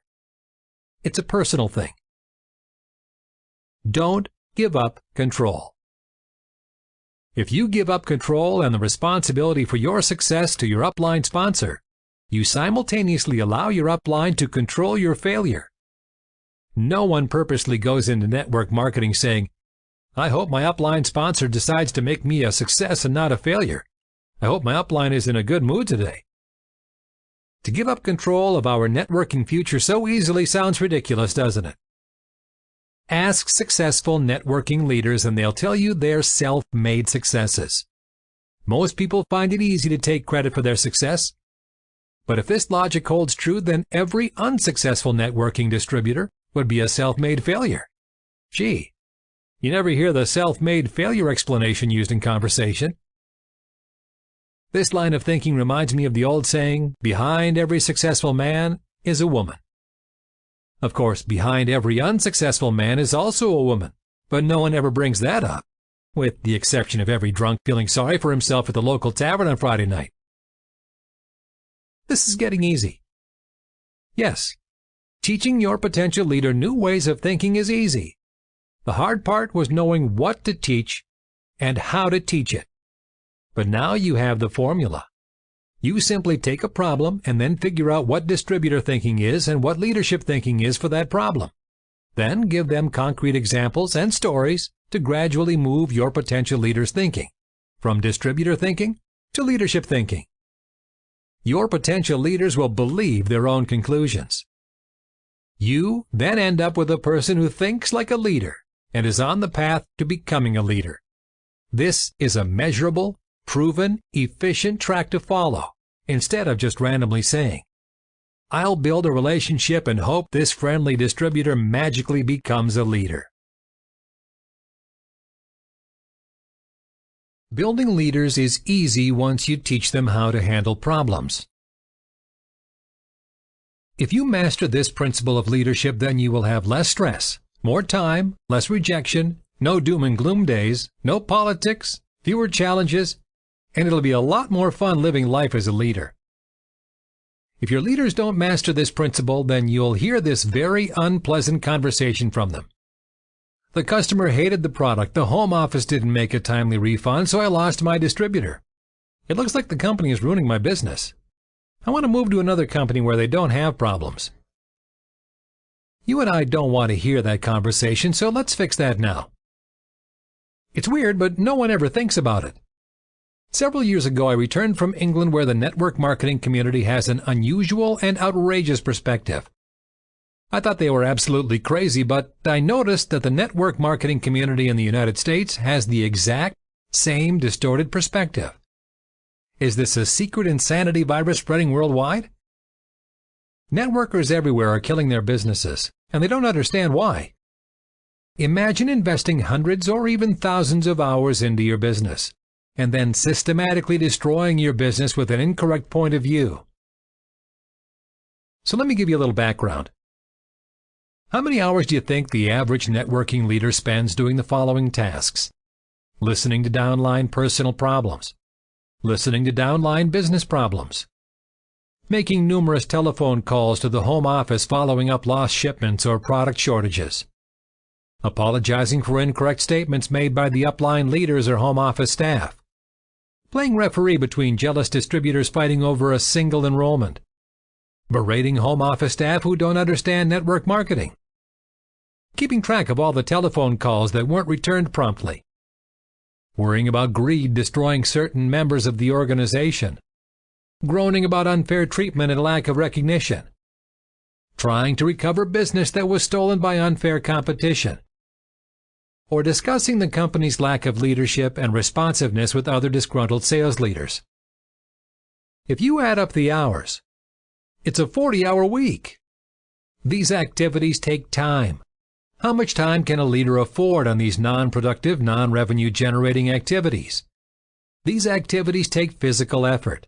Leaders are physically exhausted after marathon telephone conversations with professional victims complaining that the world is against them. These activities take mental effort. Leaders lose their mental energy fighting these losing battles. After one of these battles, the leader prefers to become comatose and watch television. There's no enthusiasm left for a prospecting campaign. Who has the problem? Guess what? The distributor doesn't have the real problem here. The leaders have the problem. The leaders have an incorrect viewpoint. Here's what an unsuccessful leader believes. In order to be successful in network marketing, 100% of the home office employees must be perfect. 100% of all distributors must be honorable, charitable, problem-free citizens without a hint of greed. 100% of all distributors must never quit. 100% of all telephone calls must be answered the way they want them. 100% of the home office staff should become instantly available when they call. 100% of all upline leaders should be perfect role models who never make a mistake while speaking. Distributors are never selfish. 100% of all decisions must be perfect. 100% of all decisions must work out perfectly in the future. Everything must be perfect, or they'll just complain and destroy their business, and then look for a new venture with the perfect leaders, the perfect home office staff, the perfect compensation plan, the perfect product at the perfect price that satisfies 100% of all people 100% of the time, etc., etc., etc. Yuck. As Zig Ziglar would say, that's some stinking thinking. So unsuccessful leaders quickly sink into fix-it mode and spend the rest of their mediocre careers making sure nothing bad ever happens to anyone in their downline, upline, or company. Now that's going to be pretty hard in this world. Providing a protective bubble around every distributor is not only impossible, it's insane. This is what unsuccessful leaders say regularly. It's a crisis. It's a crisis. Should I fix it now? No. If your business can't survive a crisis or two, maybe it's time to go back and build a better foundation. And there will be lots of problems in your future no matter how well you build your foundation, because people are human. That's right. Your company, your upline, even your downline are human. And as humans, they have certain characteristics, such as humans make mistakes. Only computers are perfect, and computers don't want to be distributors. Humans are often selfish. Humans are professional quitters. They quit school, quit jobs, quit marriages, quit diets, quit New Year's resolutions, and quit network marketing programs. Humans often fail to return telephone calls. Humans are often rude. Humans often take people for granted. They don't show appreciation to their upline or downline when appropriate. Humans love to criticize. It makes them feel superior and helps them to forget their own personal problems. Humans make terrible decisions. Why do you think there are so many divorces? Or why do you think so many people lose at the horse races? Or why do we eat too many donuts? Humans think they're always right. After all, who do you know that deliberately goes out of his way to be totally wrong? So when distributors, upline, or home office personnel make mistakes, are rude, criticize, or quit, don't be surprised. They're just being human. Why fight human nature? Why not just accept people as they are, as humans? This is the point of view that successful leaders take. They don't waste time trying to change people, fix their perceived problems, or trying to eliminate all the problems in the world. Successful leaders learn to manage problems, not fix problems. And there's a difference. Imagine that you could work hard and magically fix all the problems with your downline, upline, and network marketing company. Phew, that was hard. Now, since you fixed all the problems today, what are the chances that there will be some new problems tomorrow? 100%. Yes, more problems tomorrow, the day after tomorrow, and every day in the future. There will always be problems. Successful leaders accept this fact. They simply learn to live with the problems instead of stressing over each problem for the rest of their lives. Look at it this way. There's no such thing as a perfect network marketing company. All the companies hire humans, so of course there are lots of mistakes and problems. What do unsuccessful distributors do? If they see that their present network marketing company has a problem, they quit. They join another network marketing company and hope they never have a problem. Well, what kind of crazy thinking is that? All network marketing companies have problems. Successful distributors and leaders realize that all network marketing companies have problems. You simply choose the company that you wish to have your problems with. Then get over it. Accept the problems and get on with business. Women understand this principle. All network marketing companies have problems. You simply choose the company that you wish to have your problems with. Why? Because they know that all men have problems. You simply choose the man you wish to have your problems with. Men, of course, don't understand this. Because women are perfect, we can't see the analogy. Let your competitors try to fix the problems. Fix human nature and jump from one company to another. Encourage your competitors to do it. Why? This will keep your competitors busy while you build a large and successful networking business. You'll have exclusive access to all the best prospects because your competitors are too busy trying to fix problems. Don't I have to fix some of the problems? The answer? No. Our business will be quite successful if we just concentrate on developing 3 or 4 leaders. Once we have 3 or 4 trained people who think like we do, we're invincible. Developing leaders is everything in our business. Distributors may come and go, problems may come and go, problems may come and stay. But if we develop long-term, loyal leaders, we'll be here forever with regular bonus checks. All these other problems don't have anything to do with locating, training, and developing our 3 or 4 good leaders. Let's look at a typical crisis. Your distributor received his order of 20 different products and one product was missing. The missing item was donut blend number 2. Help, help, my order is incomplete. I don't know how many items are missing, but it's all wrong. Do you think the company's going out of business?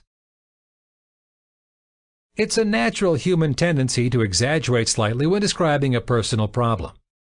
The sponsor accepts the problem and becomes depressed. He worries about what would happen if his distributor quits over this massive product shortage. So the sponsor calls his sponsor and says, Help, help, the company has stopped shipping products and is taking our distributor's money. Why are they attacking and destroying our business? It's a natural human tendency to exaggerate slightly when describing a personal problem.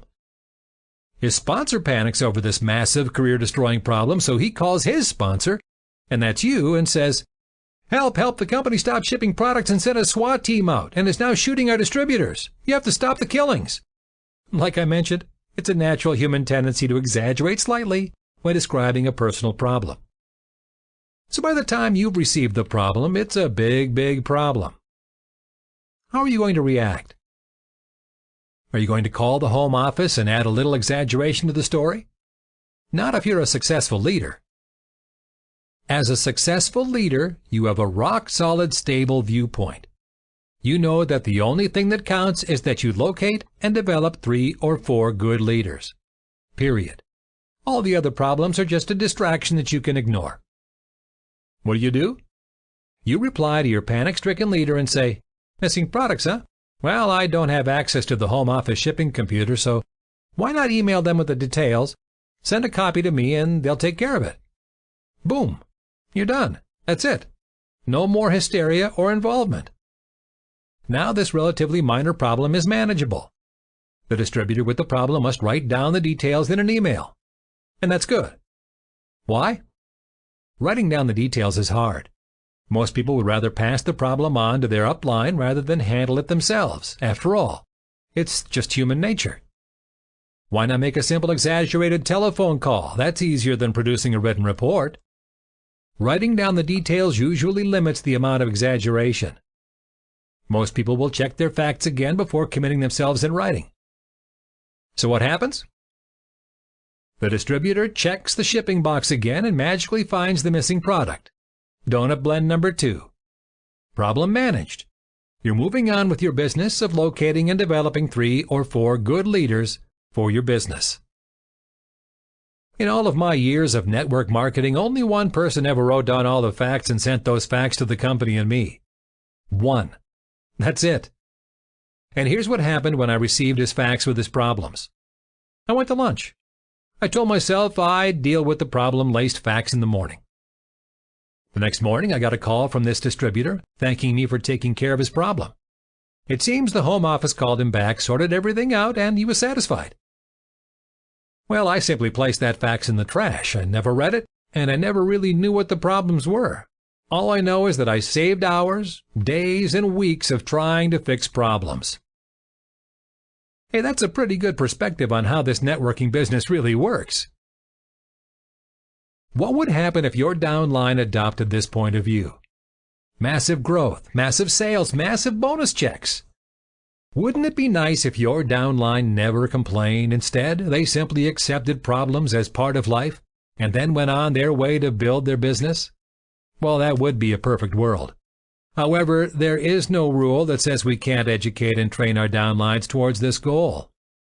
Can you imagine how powerful your opportunity meetings would be if everyone was positive and focused on their goals of locating and developing 3 or 4 good leaders? The atmosphere would be magic. With so much positive energy in the room, guests would join without even hearing a presentation. Prospects want to be involved with positive people who know where they're going. What about other problems? Can a human make a mistake during a business presentation? Can there be a typographical error in the brochure? Can an underpaid newspaper reporter jealously write an unfair story about your company or your products? Can an upline leader tell lies, steal customers, counterfeit distributor applications, and steal your dog? Yes, it happens. So what? All these types of problems have nothing to do with your ultimate focused goal of locating and developing your 3 or 4 leaders. Notice a common theme here yet? Let's look at crisis number 2. Back to England. Several years ago, I gave an opportunity meeting presentation to about 50 people. It was in a small hotel room in the north of England. In the back of the room was a brand new distributor. She brought along her husband and her 11-month-old daughter. Also in the back of the room was a prospect with a $1,000 pinstripe suit, manicured nails, the perfect tan, a replica of a very expensive watch, and an attitude. He looked like a stereotypical New York City stockbroker. What do you do when the baby cries? As I proceeded with my presentation, occasionally the baby made a bit of noise. Okay, the baby cried. It wasn't really loud, but it was distracting. Now here's the question. Does a baby crying have anything to do with locating and developing your 3 or 4 good leaders? Notice a common theme here yet? No. A crying baby's not a problem. It's a non-event. It's totally manageable by simply ignoring the crying and continuing with the opportunity meeting. So I did. Guess what happened when the meeting was over? The well-dressed guest left. He was completely turned off by the baby's crying. His parting remarks? How could any professional business allow a crying baby to interfere or distract prospects during a business presentation? I couldn't possibly join a non-professional organization like that. Now here is the million-dollar question you have to ask yourself as a business builder and networking leader. If my prospect quits or doesn't even join because an 11-month-old baby cries, will this prospect ever be one of my 3 or 4 good leaders? The obvious answer is no. At best, this prospect might become a temporary distributor. He'll quit at the first sign of distress, problems, hurt feelings, or stress. Or what if his guest doesn't show up at the next meeting? This person would be devastated. So whether or not this temporary distributor joins or not, it would not make any difference in one's long-term networking career. There will be plenty of bigger obstacles in this person's career that will cause him to quit. Let's look at it this way. The prospect quit before he even started. Why? Because he heard the crying of an 11-month-old baby who didn't even recognize his existence.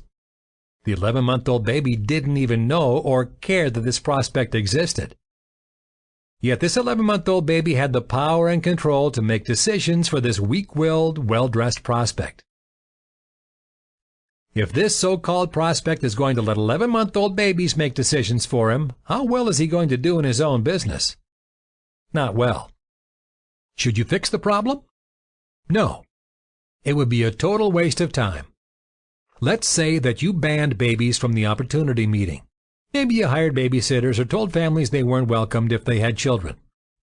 Anyway, you fixed the problem of babies crying at opportunity meetings. So what? What if the meeting room was too hot? Wouldn't this picky, weak-willed prospect still refuse to join? What if the meeting next door made too much noise? What if the speaker made a mistake during a presentation? What if someone had a bad cough? See the problem? The problem is with the prospect, not with the circumstances around the prospect. You can't go through life walking in front of this prospect and say, "Please smile when you walk past my prospect. Please don't say anything bad about our company in front of my prospect. Please don't let it rain while my prospect is coming to our meeting." This prospect believes that circumstances must be right in order for him to become successful. In other words, he's saying that success is outside of himself. He's dependent on circumstances to make him successful, and he hopes that the 11-month-old baby doesn't make any more decisions for him. Is this prospect ever going to develop into one of your 3 or 4 good leaders? No. The 11-month-old baby might have a better chance. Leadership has nothing to do with the clothes you wear. Who would you rather have in your organization? The mother who brought her 11-month-old baby and her husband to the opportunity meeting? Or the well-dressed, weak-willed prospect who takes directions and career decisions from an 11-month-old baby? The answer is obvious. Once you understand the principle of locating and developing 3 or 4 good leaders. Leaders are everything. They are your long-term security.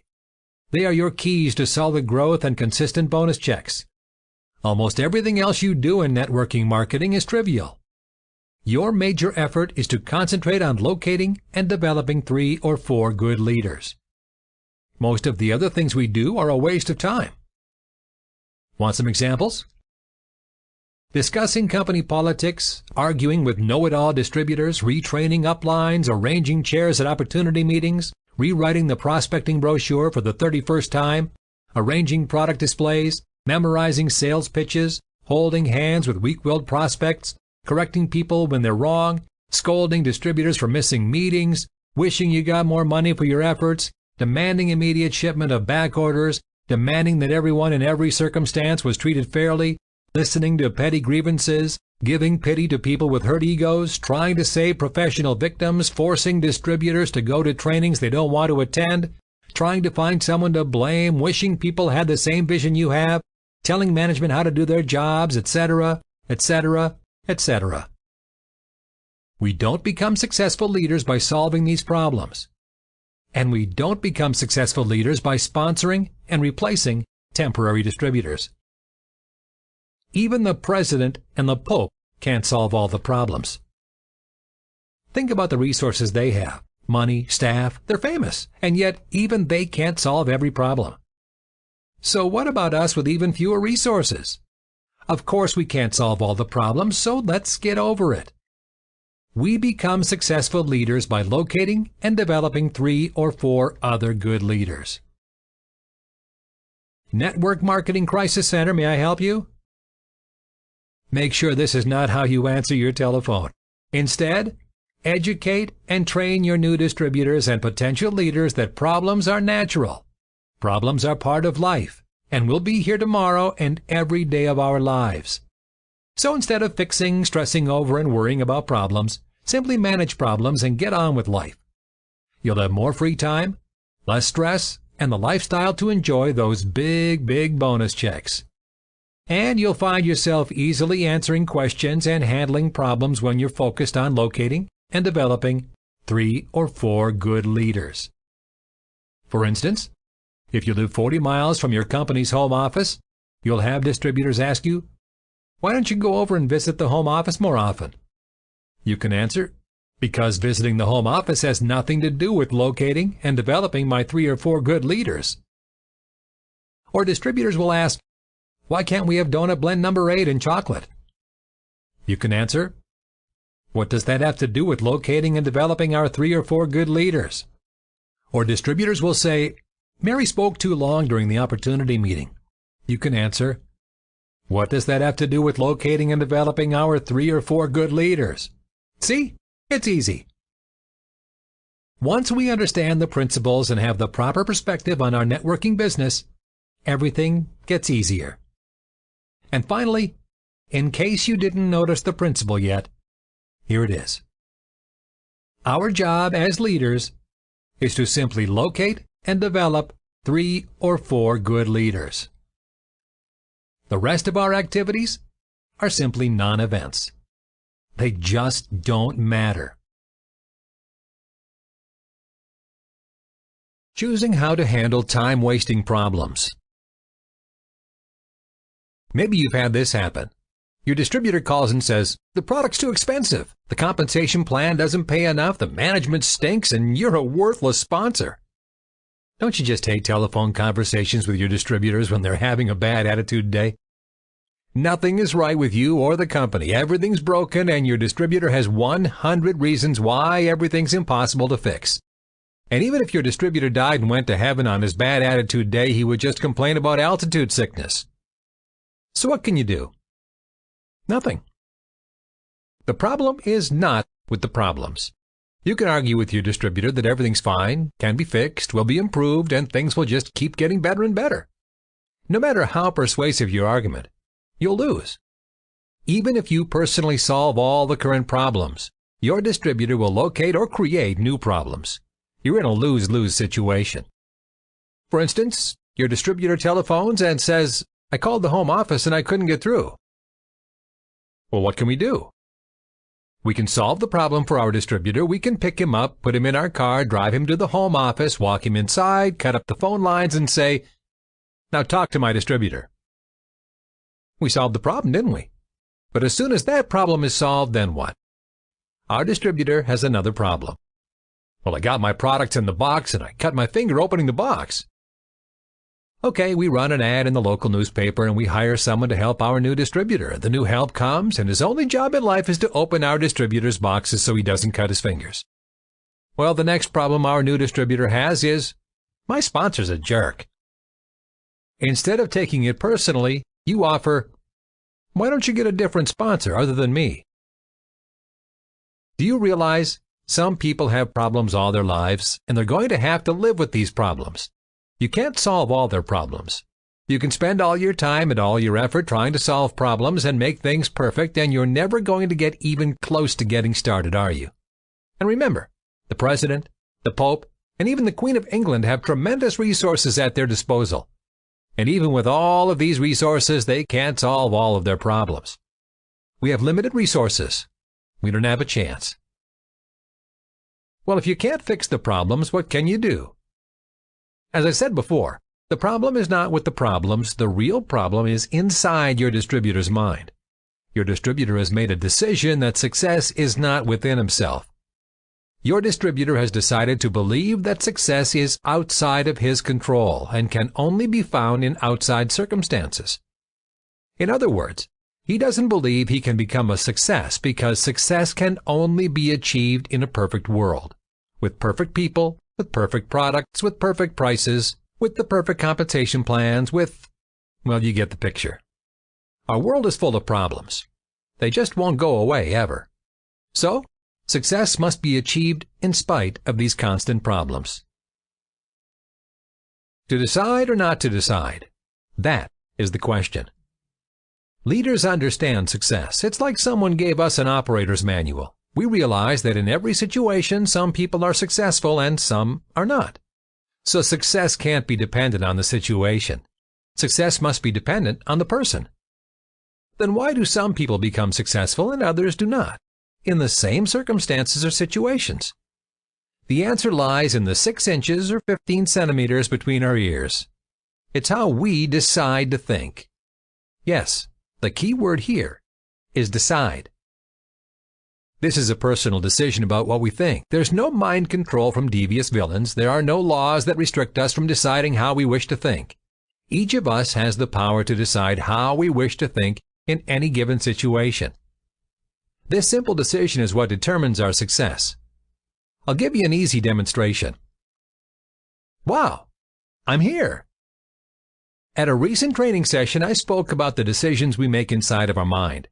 My conversation with the group went something like this. I said, Were there any problems getting here today? The group said we had to take off work. It's a weekday. That was a big problem. So I said, did the problem keep many of your distributors from coming today? The group replied, yes, they decided that they couldn't take off work. And you said, yet you decided to come, right? And the group replied, we decided to come and miss a day at our jobs. Was there bad traffic coming to this meeting? The group replied, yes, terrible traffic. And you said, any other problems coming today? The group said it was raining, maybe even flooding in some areas, but we decided to come anyway. You asked if there were any other problems. Well, they said some of their friends said they're crazy and having their own business never works. We decided to ignore them and come anyway. And you said, what about parking? There's no convenient parking around here. Well, they replied, we had to park several blocks away and walk in the rain. However, we came so far that we decided not to turn back. We just got a little wet coming here. And you said, so you came here today even though all those problems never got solved, right? We are here. The problems are still there. I guess our distributors decided that all those problems had to go away before they could come to this training and become successful. You know what? There's always going to be bad weather, long distances to drive, bad parking, inconvenient days, and yikes! Our distributors will never become successful if they believe the problems have to go away. And you said, well, what if your distributors quit and joined another company? And the group replied, even if they joined another company, there will still be bad weather, long distances to drive, bad parking, inconvenient days. Hey, switching companies doesn't solve anything. You're just going to experience the same problems with another company. So you said, well, what can you do to help your distributors? You can't solve all the problems. Well, they said the only thing we can do is to teach our new distributors that they have the power in their own minds to make decisions. They can look at the problem and choose to decide which group they want to be in, the group that decides that the problem is larger than their dream for success, or the group that decides that their dream for success is larger than the problem. So why do unsuccessful distributors complain, fail, and quit? Because their sponsor never told them the truth about problems. Most distributors believe that problems must be solved. They never look around and notice that the leaders in the group experience the exact same problems. Yet the leaders are successful. They don't understand that problems exist. Most times we can't fix the problem. However, we can decide to choose how we react to the problem. I think our job is to educate our new distributors that all of their problems really occur in the 6 inches between their ears. Then our new distributors will recognize this phenomenon when they hear themselves say, in my mind, the real problem is... Who's on this cruise ship? For 25 years, I've organized the MLM Cruise. Networkers from around the world come to spend 7 days relaxing and learning from each other. Let me give you a few problems and reasons why these network marketers shouldn't be there. We have to take 1 week off work. We had to save up money for airfare. We had to save up money for the cruise.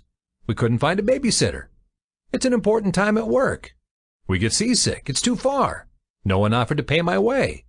We've never done this before. What will the neighbors think? We have to pay port taxes too. The cabins are too small. There won't be anything to do. We won't know anybody. And yet, despite all these problems, and I should add that none of these problems were solved, every year network marketers still decide to go on this cruise. Going on this cruise has nothing to do with the problems. It has everything to do with deciding to go. Yet there are thousands of networkers who wanted to go on this cruise but decided they could not go because there were problems. Are there problems and reasons why your business won't work? Sure there are. Lots of problems and reasons that make it impossible to succeed, right? Wrong. The problems have nothing to do with success. The problems are outside of us, and we can personally decide what we think. We can think, sure, there are problems. Most of these problems are with us every day. Yet other leaders succeed in spite of these problems. Maybe I'll decide to become successful too. Or we can think, sure, there are problems. That's why I can't become successful. Poor me. I wish Mom would fix everything for me. The world has put up barriers to my success. These problems are much bigger than my desire to succeed. I'm a professional victim. I guess I'll decide to fail. Do we really think like this? Yes. Kind of pathetic, isn't it? I think we all should keep our spouse or friends close by so they can point out and remind us when we decide to accept failure thinking. Some people will eagerly volunteer for this assignment. So let's look at some of the problems in our network marketing businesses. Let's see if these problems really are bigger than our dreams for success. Here are some problems. The products are too expensive. The shipping costs too much. My sponsor doesn't help me. I wish my sponsor didn't help me. They didn't mention my name in the newsletter. The orders arrived late. Mistakes in my downline report. The bonus check was for the wrong amount. Nobody listens to me. The company doesn't care about my problems. The meetings are too far away. The compensation plan pays too little. Our competitors have no problems. And here's where we're really feeling sorry for ourselves. We should get a salary. We should be paid on effort, not results. My downline works hard but gets discouraged. There isn't enough retail profit. We don't have good video to show our prospects. The president won't talk to me. Nobody's making any money. Nobody's making any sales. Nobody's recruiting. The volume requirements are too high. The volume requirements are too low. We should get paid twice a day. The distributor's kit is too hard to read. The company insists on training to get ahead. The company offers no training. The company should change the compensation plan. The company makes too many changes. My downline never calls me. No one wants to join. The new person doesn't make enough. The leaders don't make enough. We should get a signing bonus when we start. My community is too conservative. My spouse doesn't understand me. My children don't listen to me. My job takes too much time. Saturdays are for football. The company makes too many mistakes. My distributors will all probably join the next new company. I'm perfect and the rest of the world disagrees. The order form is difficult to fill out. It's too hard. And despite all of these problems, the leaders in our company are still successful. And the leaders have the exact same problems we do. Why all this emphasis on handling problems? Because problems happen. They'll continue to happen, and you can't rescue your potential leader every time he says, "Oh no, now we have a problem, and it's a huge, big problem. I feel the disaster approaching." At least one bad event will happen to your business this year. That's life. It's no big deal.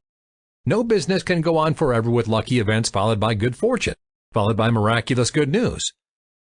We either teach our new potential leader to handle problems, or we won't have a new leader on our team. I don't know anyone who joined the perfect business at the perfect time, with the perfect product, with the perfect pricing, in the perfect market, with the perfect compensation plan, with the perfect sponsor and perfect downline. Do you? We all want our business to have good fortune forever, but occasionally someone steps on our dreams. And for some of us, people step on our dreams more often. If you can't think of any problems in your networking business, see if these look familiar. Your company back orders or discontinues your group's favorite product. The local trash tabloid reports that your company's president is secretly a two-headed alien who performs secret animal sacrifices. Your disgruntled downline distributors form their own competing company and try to steal your leaders. Or out of thousands of product orders, your company made a mistake on someone's order. Shudder, stress, check our wills, sound the panic alert. So what happens when your business has the occasional but inevitable problems? Do you lose your leaders? Do you spend hours on the phone trying to salvage your downline? Do you apologize, sympathize, and worry into the night? I hope not. You should prepare yourself in advance for problems. Your company will have problems. Your upline will have problems. Your downline will have problems. And that's just how life is. If you don't believe that problems will ever happen to your business, trust me, that illusion will pass shortly. How do you prepare your leaders for bad news, back orders, fulfillment mistakes, jealous politics, hurt feelings, phone calls mixed up or not returned, etc.? Simple. Tell them the truth in advance. You might say something like this. John, before you make a total commitment to building your business, you need to know the facts. Our company's not perfect. There will be some problems in the future. Even worse, our company employs humans, and you know how they can make mistakes. The good news is that our company tries its best to fix mistakes when they happen. Now that you know there will be problems in the future, are you still willing to make a total commitment to build your downline? Normally, John will answer, no problem. I understand there will be ups and downs. Thanks for being honest with me. There are problems in every job and business, so I know better than to try to look for perfection. Now, when the inevitable problems do occur, you have prepared your leaders for a little pep talk. Let's say that the problem of the month was the company changed its labels from light green to dark green. Uh-oh. Now your downline is really worried. Your leaders are thinking of switching to another company that offers labels in a very light green. They swear they never want to live through another label color change. Their customers complain. Their distributors feel confused. This problem is now a major crisis and threatens the motivation and belief of your entire downline. But you had the foresight to prepare your downline for the eventual problems. Here's your pep talk. John, remember when you first made the commitment to build your business? We discussed that problems would be in our future and would give us a few stumbling blocks along the way. Well, this label color change is one of those problems. It looks like a big deal now. But if we compare it to a 10 or 20-year career, it's just one of those problems that happen. Sometimes we leap forward, sometimes we take a step or two back, but overall, as leaders, we focus on long-term steady progress. That's what makes us different from the average distributor who has one bad experience and quits. Then the average distributor has to go out and invest and build a brand new group with a new company. That's a lot of time and money invested in training and building a new business. There's no income coming in, just expenses during those transition periods. And just when the average distributor gets to profit in his new network marketing company, bang, another problem pops up. I guess that sums up a difference between average networkers and leaders like us, John. They never make any money because they don't have our long-term vision. I bet if their mother served one bad meal, they'd never visit her again. If their bank made a mistake on their checking account, they'd give up using money. I sure hope you and I can get through to most of our downline that this is just one of those problems along the way. Sure hope they'll have the good business sense we do to see the big picture. Will your pep talk work? Not always. But it's better than no pep talk at all. And your pep talks always work better when you prepare your leaders early in their careers that no company is perfect and that they should expect problems along the way. Will you save the distributors and your leaders' downlines? Not all of them. Many new networkers believe that success comes from signing an application in a hot new company that will never have any problems. They don't believe that network marketing success requires work, effort, patience, and long-term commitment. It almost makes you ill to listen to a new distributor say, "I'm not having anything to do with network marketing. I worked hard for 2 weeks with just an opportunity. And then they had problems. That just ruined any chance I had for success in my life." I wonder if his job only requires 2 weeks of effort, and then he can retire for life. So if a distributor is looking for an excuse not to work, then any excuse will do. I've never seen a plaque that read, "All the world loves a quitter." And you can apply this problem principle to new distributors that you personally sponsor also. If you have a slight teasing sense of humor, you could say this when you sponsor an ordinary beginning distributor. Just as he hands you the signed application and money to join, say this, "Oh, I forgot to tell you something. Next week, our company is going to have a problem, a big problem for our business." The new distributor clutches his chest and says, "What? A big problem? What's the big problem next week?" You reply, "Oh, I don't know. Every week there's a problem in business. I just wanted to let you know that there's no perfect business, ever. Having problems are just part of any business." And then, next week, when a problem does happen, you can say to your new distributor, "See? I told you there'd be a problem." So what's the difference? The leaders choose to think, "I choose to become successful in this business. Even if I solve all these problems, there will be more. I'll just get on with building my business." Now, if it's just that easy, then why don't we all think successfully? Well, most times there's a bigger problem at stake, a problem bigger than all of the problems I've listed here. What's that problem? Self-image. So enough about problems. And as we finish up Volume 1 on leadership, let's start learning how to develop some personal growth and confidence in our potential leaders to increase their self-image. Our self-image. There will never be enough pages in this book to adequately cover the subject of our self-image. I'll leave that discussion to the professional psychologists. However, let's have a limited look at self-image as it applies to how we think. First, it's easy for us to agree that everyone, including us, has a self-image. It's how we look at ourselves. It's how we view our self-worth. It's our way of describing ourselves to ourselves. Second, it's not easy for us to honestly look at our self-image and what it's doing to our lives. Third, our self-image will always keep us from becoming more successful than we see ourselves. It'll turn problems and reasons for failure into undeniable truths in our minds. Our self-image will keep us at the level of success or failure that we are most comfortable with. Really? Will our self-image keep us from success? Yes. So let's take a brief look at this self-image we have of ourselves and how it tells our mind what to think. If we see ourselves as total losers, do you think our prospects and distributors will sense that in our voice and actions? Yes. Have you ever met someone with a poor self-image? Even if they give the perfect recruiting presentation, their self-image will add this to the end of their presentation. And you're probably not interested. Nobody really wants to join. Everybody I've talked to turned me down. The economy's getting bad. Sometimes it rains hard around here. The company doesn't pay enough. My sponsor doesn't help me. It seems that I always pick the wrong deal. I don't know why I'm doing this. If we see ourselves as total winners, do you think our prospects and distributors will sense that in our voice and actions? Yes. Now our prospects and distributors will want to be associated with us. They feel we have skills, information, and direction in our lives. They want to follow us to success. Do some distributors really see themselves as losers and failures? Yes. Look around you for proof. Listen to people as they say, "Oh, that always happens to me. Oh, I never win those things. Nobody will ever want to do that. I'm sure I can't do that. Only other people can be that fortunate. Nobody loves me. It's too hard. I can't be successful because it's impossible to get ahead because no one will want to join because..." All of these statements are coming from these distributors' minds, and their minds are being controlled by their self-image.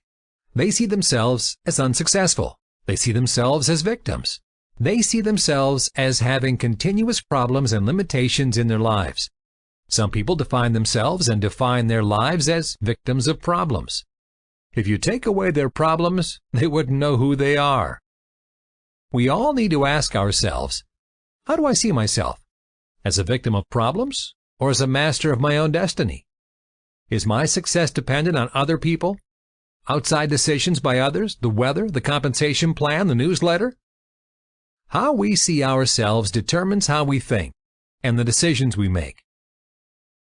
Need more proof that self-images control our minds and the decisions we make?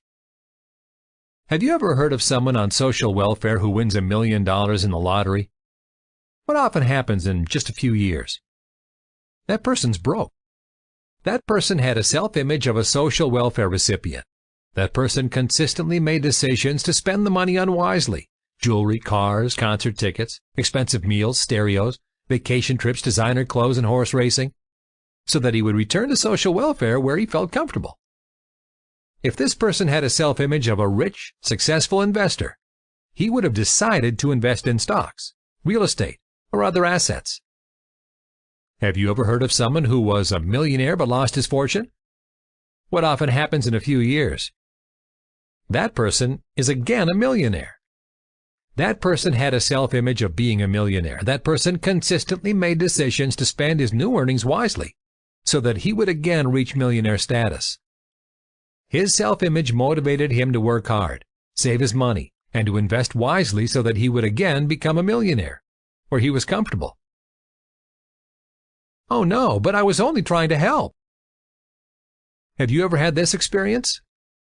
Let's say that you sponsored someone with poor finances. You wanted to help him succeed. You worked hard, you picked him up for training, you made his phone calls for him, you bought products for him, you even sponsored a few distributors and placed them in his organization. In other words, you did everything you knew to help him get ahead in your business. And after all that work, he failed. Nothing happened. He never developed an organization. He never called the distributors you sponsored for him. His relatives came to visit him on the night of the important meeting. He had to work overtime instead of picking up that hot prospect. He forgot about ordering products last month. He invested his overtime check in lottery tickets instead of sponsoring tools. He said that he was afraid to call his friends. He didn't feel right about approaching his relatives. He said that he wasn't good at talking to strangers. He didn't have time to go to training. He talked to the distributors you placed under him and actually got them to quit the business. See the picture? He's doing everything possible to fail, to stay right where he is financially, because he's comfortable with his self-image as someone who is struggling financially. No matter how much you try to help this person, he will sabotage your efforts. If he earns a bonus check, he'll spend it on personal items instead of building his business. If his downline starts to grow, he'll remind them of all the problems that will keep them from succeeding. Nothing you can do will make this person successful. The only way this person can become successful is to change his self-image. And that's an inside job. That's something he has to do. And changing your self-image is very, very uncomfortable. Why? Because you first have to admit what your present self-image is. What is your self-image right now?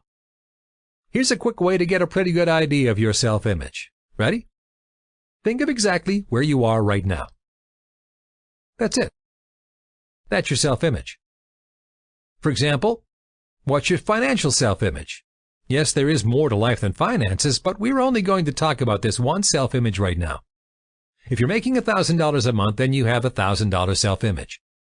If you're making $5,000 a month, then you have a $5,000 self-image. If you're making $10,000 a month, then you have a $10,000 a month self-image. Simple, isn't it? The hard part is to admit that this is our self-image. Most of us hate to take personal responsibility for our circumstances. Now, there will be a few exceptions. For instance, if we visit the social welfare recipient the day after he wins the lottery, well, he's rich that day. But he's actively working to get back to his self-image. Or if we visit the former millionaire the day after he goes bankrupt, well, he's broke that day. But that's not his self-image. He's actively working to get back to his millionaire status and lifestyle. How do you know if someone is in transition like the social welfare lottery winner or the former millionaire? When that person is actively working to change his present circumstances. When that person is highly motivated to overcome any obstacle or problem in his way. You see, true motivation only comes when our outside circumstances don't match our self-image. But for most of us, we're actively living our self-image. Are you happy with your present financial self-image? It's easy to tell. If you're working hard, overcoming obstacles, objections, and problems, that would mean that your present financial circumstances are less than your current financial self-image. You're highly motivated to improve your outside circumstances to match your self-image. If you're content where you are, occasionally attending meetings, occasionally making a presentation or two, then your present outside circumstances match your current financial self-image. Of course, you might say otherwise, but your actions speak louder than words. You'll continue to avoid rejection, making new and harder commitments, and you'll simply enjoy life as it is. If you're sabotaging your business, complaining about the compensation plan, worrying about the cost of the products, passing on your depressing thoughts to your upline and downline, campaigning for a change in the company newsletter, worrying about corporate and distributor politics, then your present outside circumstances are greater than your current self-image.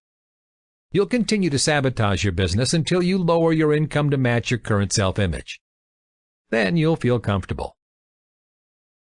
And your outside circumstances won't change until you change your self-image.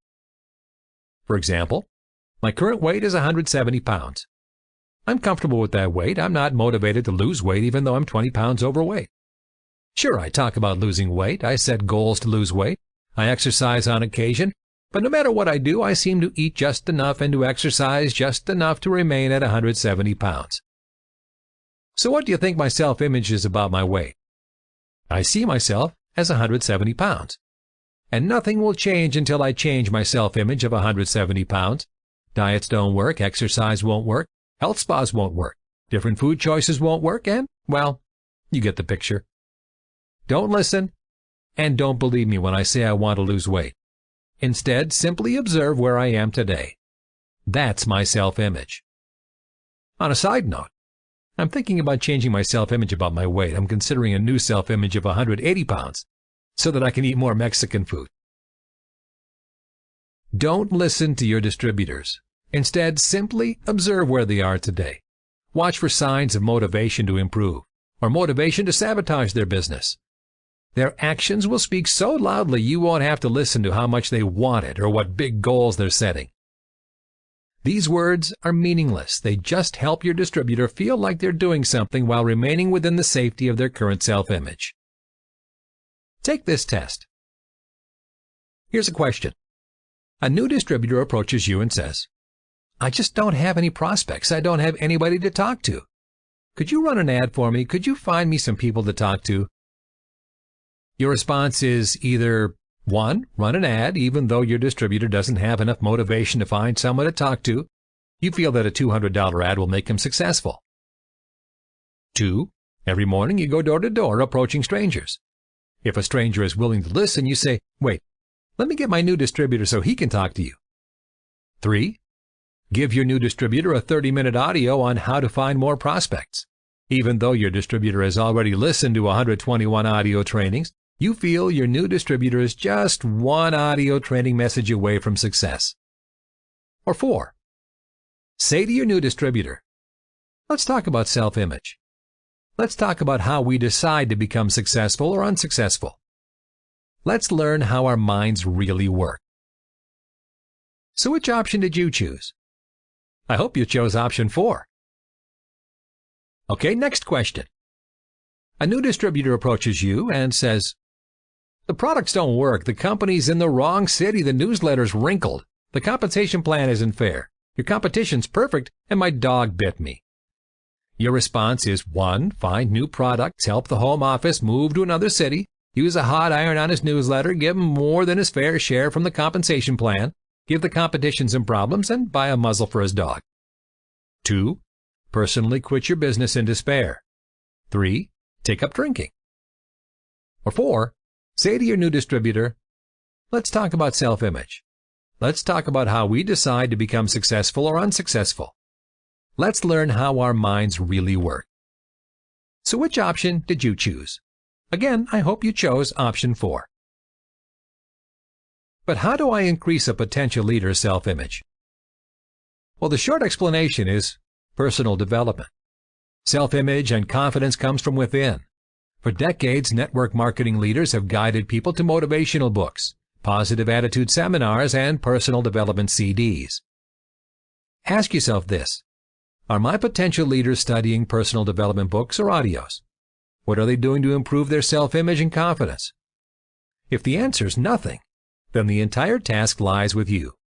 And do you think you have enough time in the day to constantly praise the potential leader, to compliment him on every step forward, to read positive affirmations to him before he goes to sleep?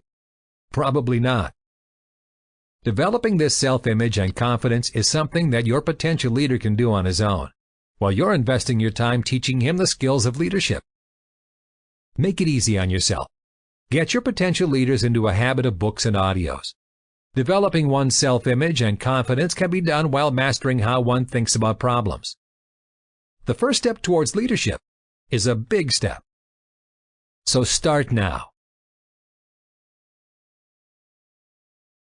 Free. Get 7 mini reports of amazing easy sentences that create new hot prospects. Discover how just a few correct words can change your network marketing results forever. Get all 7 free Big Al mini reports and the free weekly Big Al report with more recruiting and prospecting tips. Sign up today. My website is bigalreport.com. Want Big Al to speak in your area? Request a Big Al training event. That website's bigalseminars.com. Tom Big Al Schreiter's books are available at bigalbooks.com. And you can see a full line of Big Al products at fortunenow.com. About the author. Tom Big Al Schreiter has 40 years of experience in network marketing and MLM. As the author of the original Big Al training books in the late 70s, he has continued to speak in over 80 countries on using the exact words and phrases to get prospects to open up their minds and say yes. His passion is marketing ideas, marketing campaigns, and how to speak to the subconscious mind in simplified, practical ways. He is always looking for case studies of incredible marketing campaigns that give usable lessons. As the author of numerous audio trainings, Tom is a favorite speaker at company conventions and regional events. Visit Tom's blog for a regular update of network marketing and MLM business building ideas at bigalblog.com. Anyone can subscribe to his free weekly tips at BigAlReport.com. And finally, if you enjoy or benefited from this book, please take a moment to rate and review it on Audible, Amazon, or iTunes. Reviews go a long way to helping me reach other people and help them succeed. Thanks for listening. This has been How to Build Network Marketing Leaders, Volume 1, Step-by-Step Creation of MLM Professionals. Written by Tom Big Al Schreider. Narrated by Dan Culhane. Published by Fortune Network Publishing. Produced by Archangel Inc. Audible hopes you have enjoyed this program.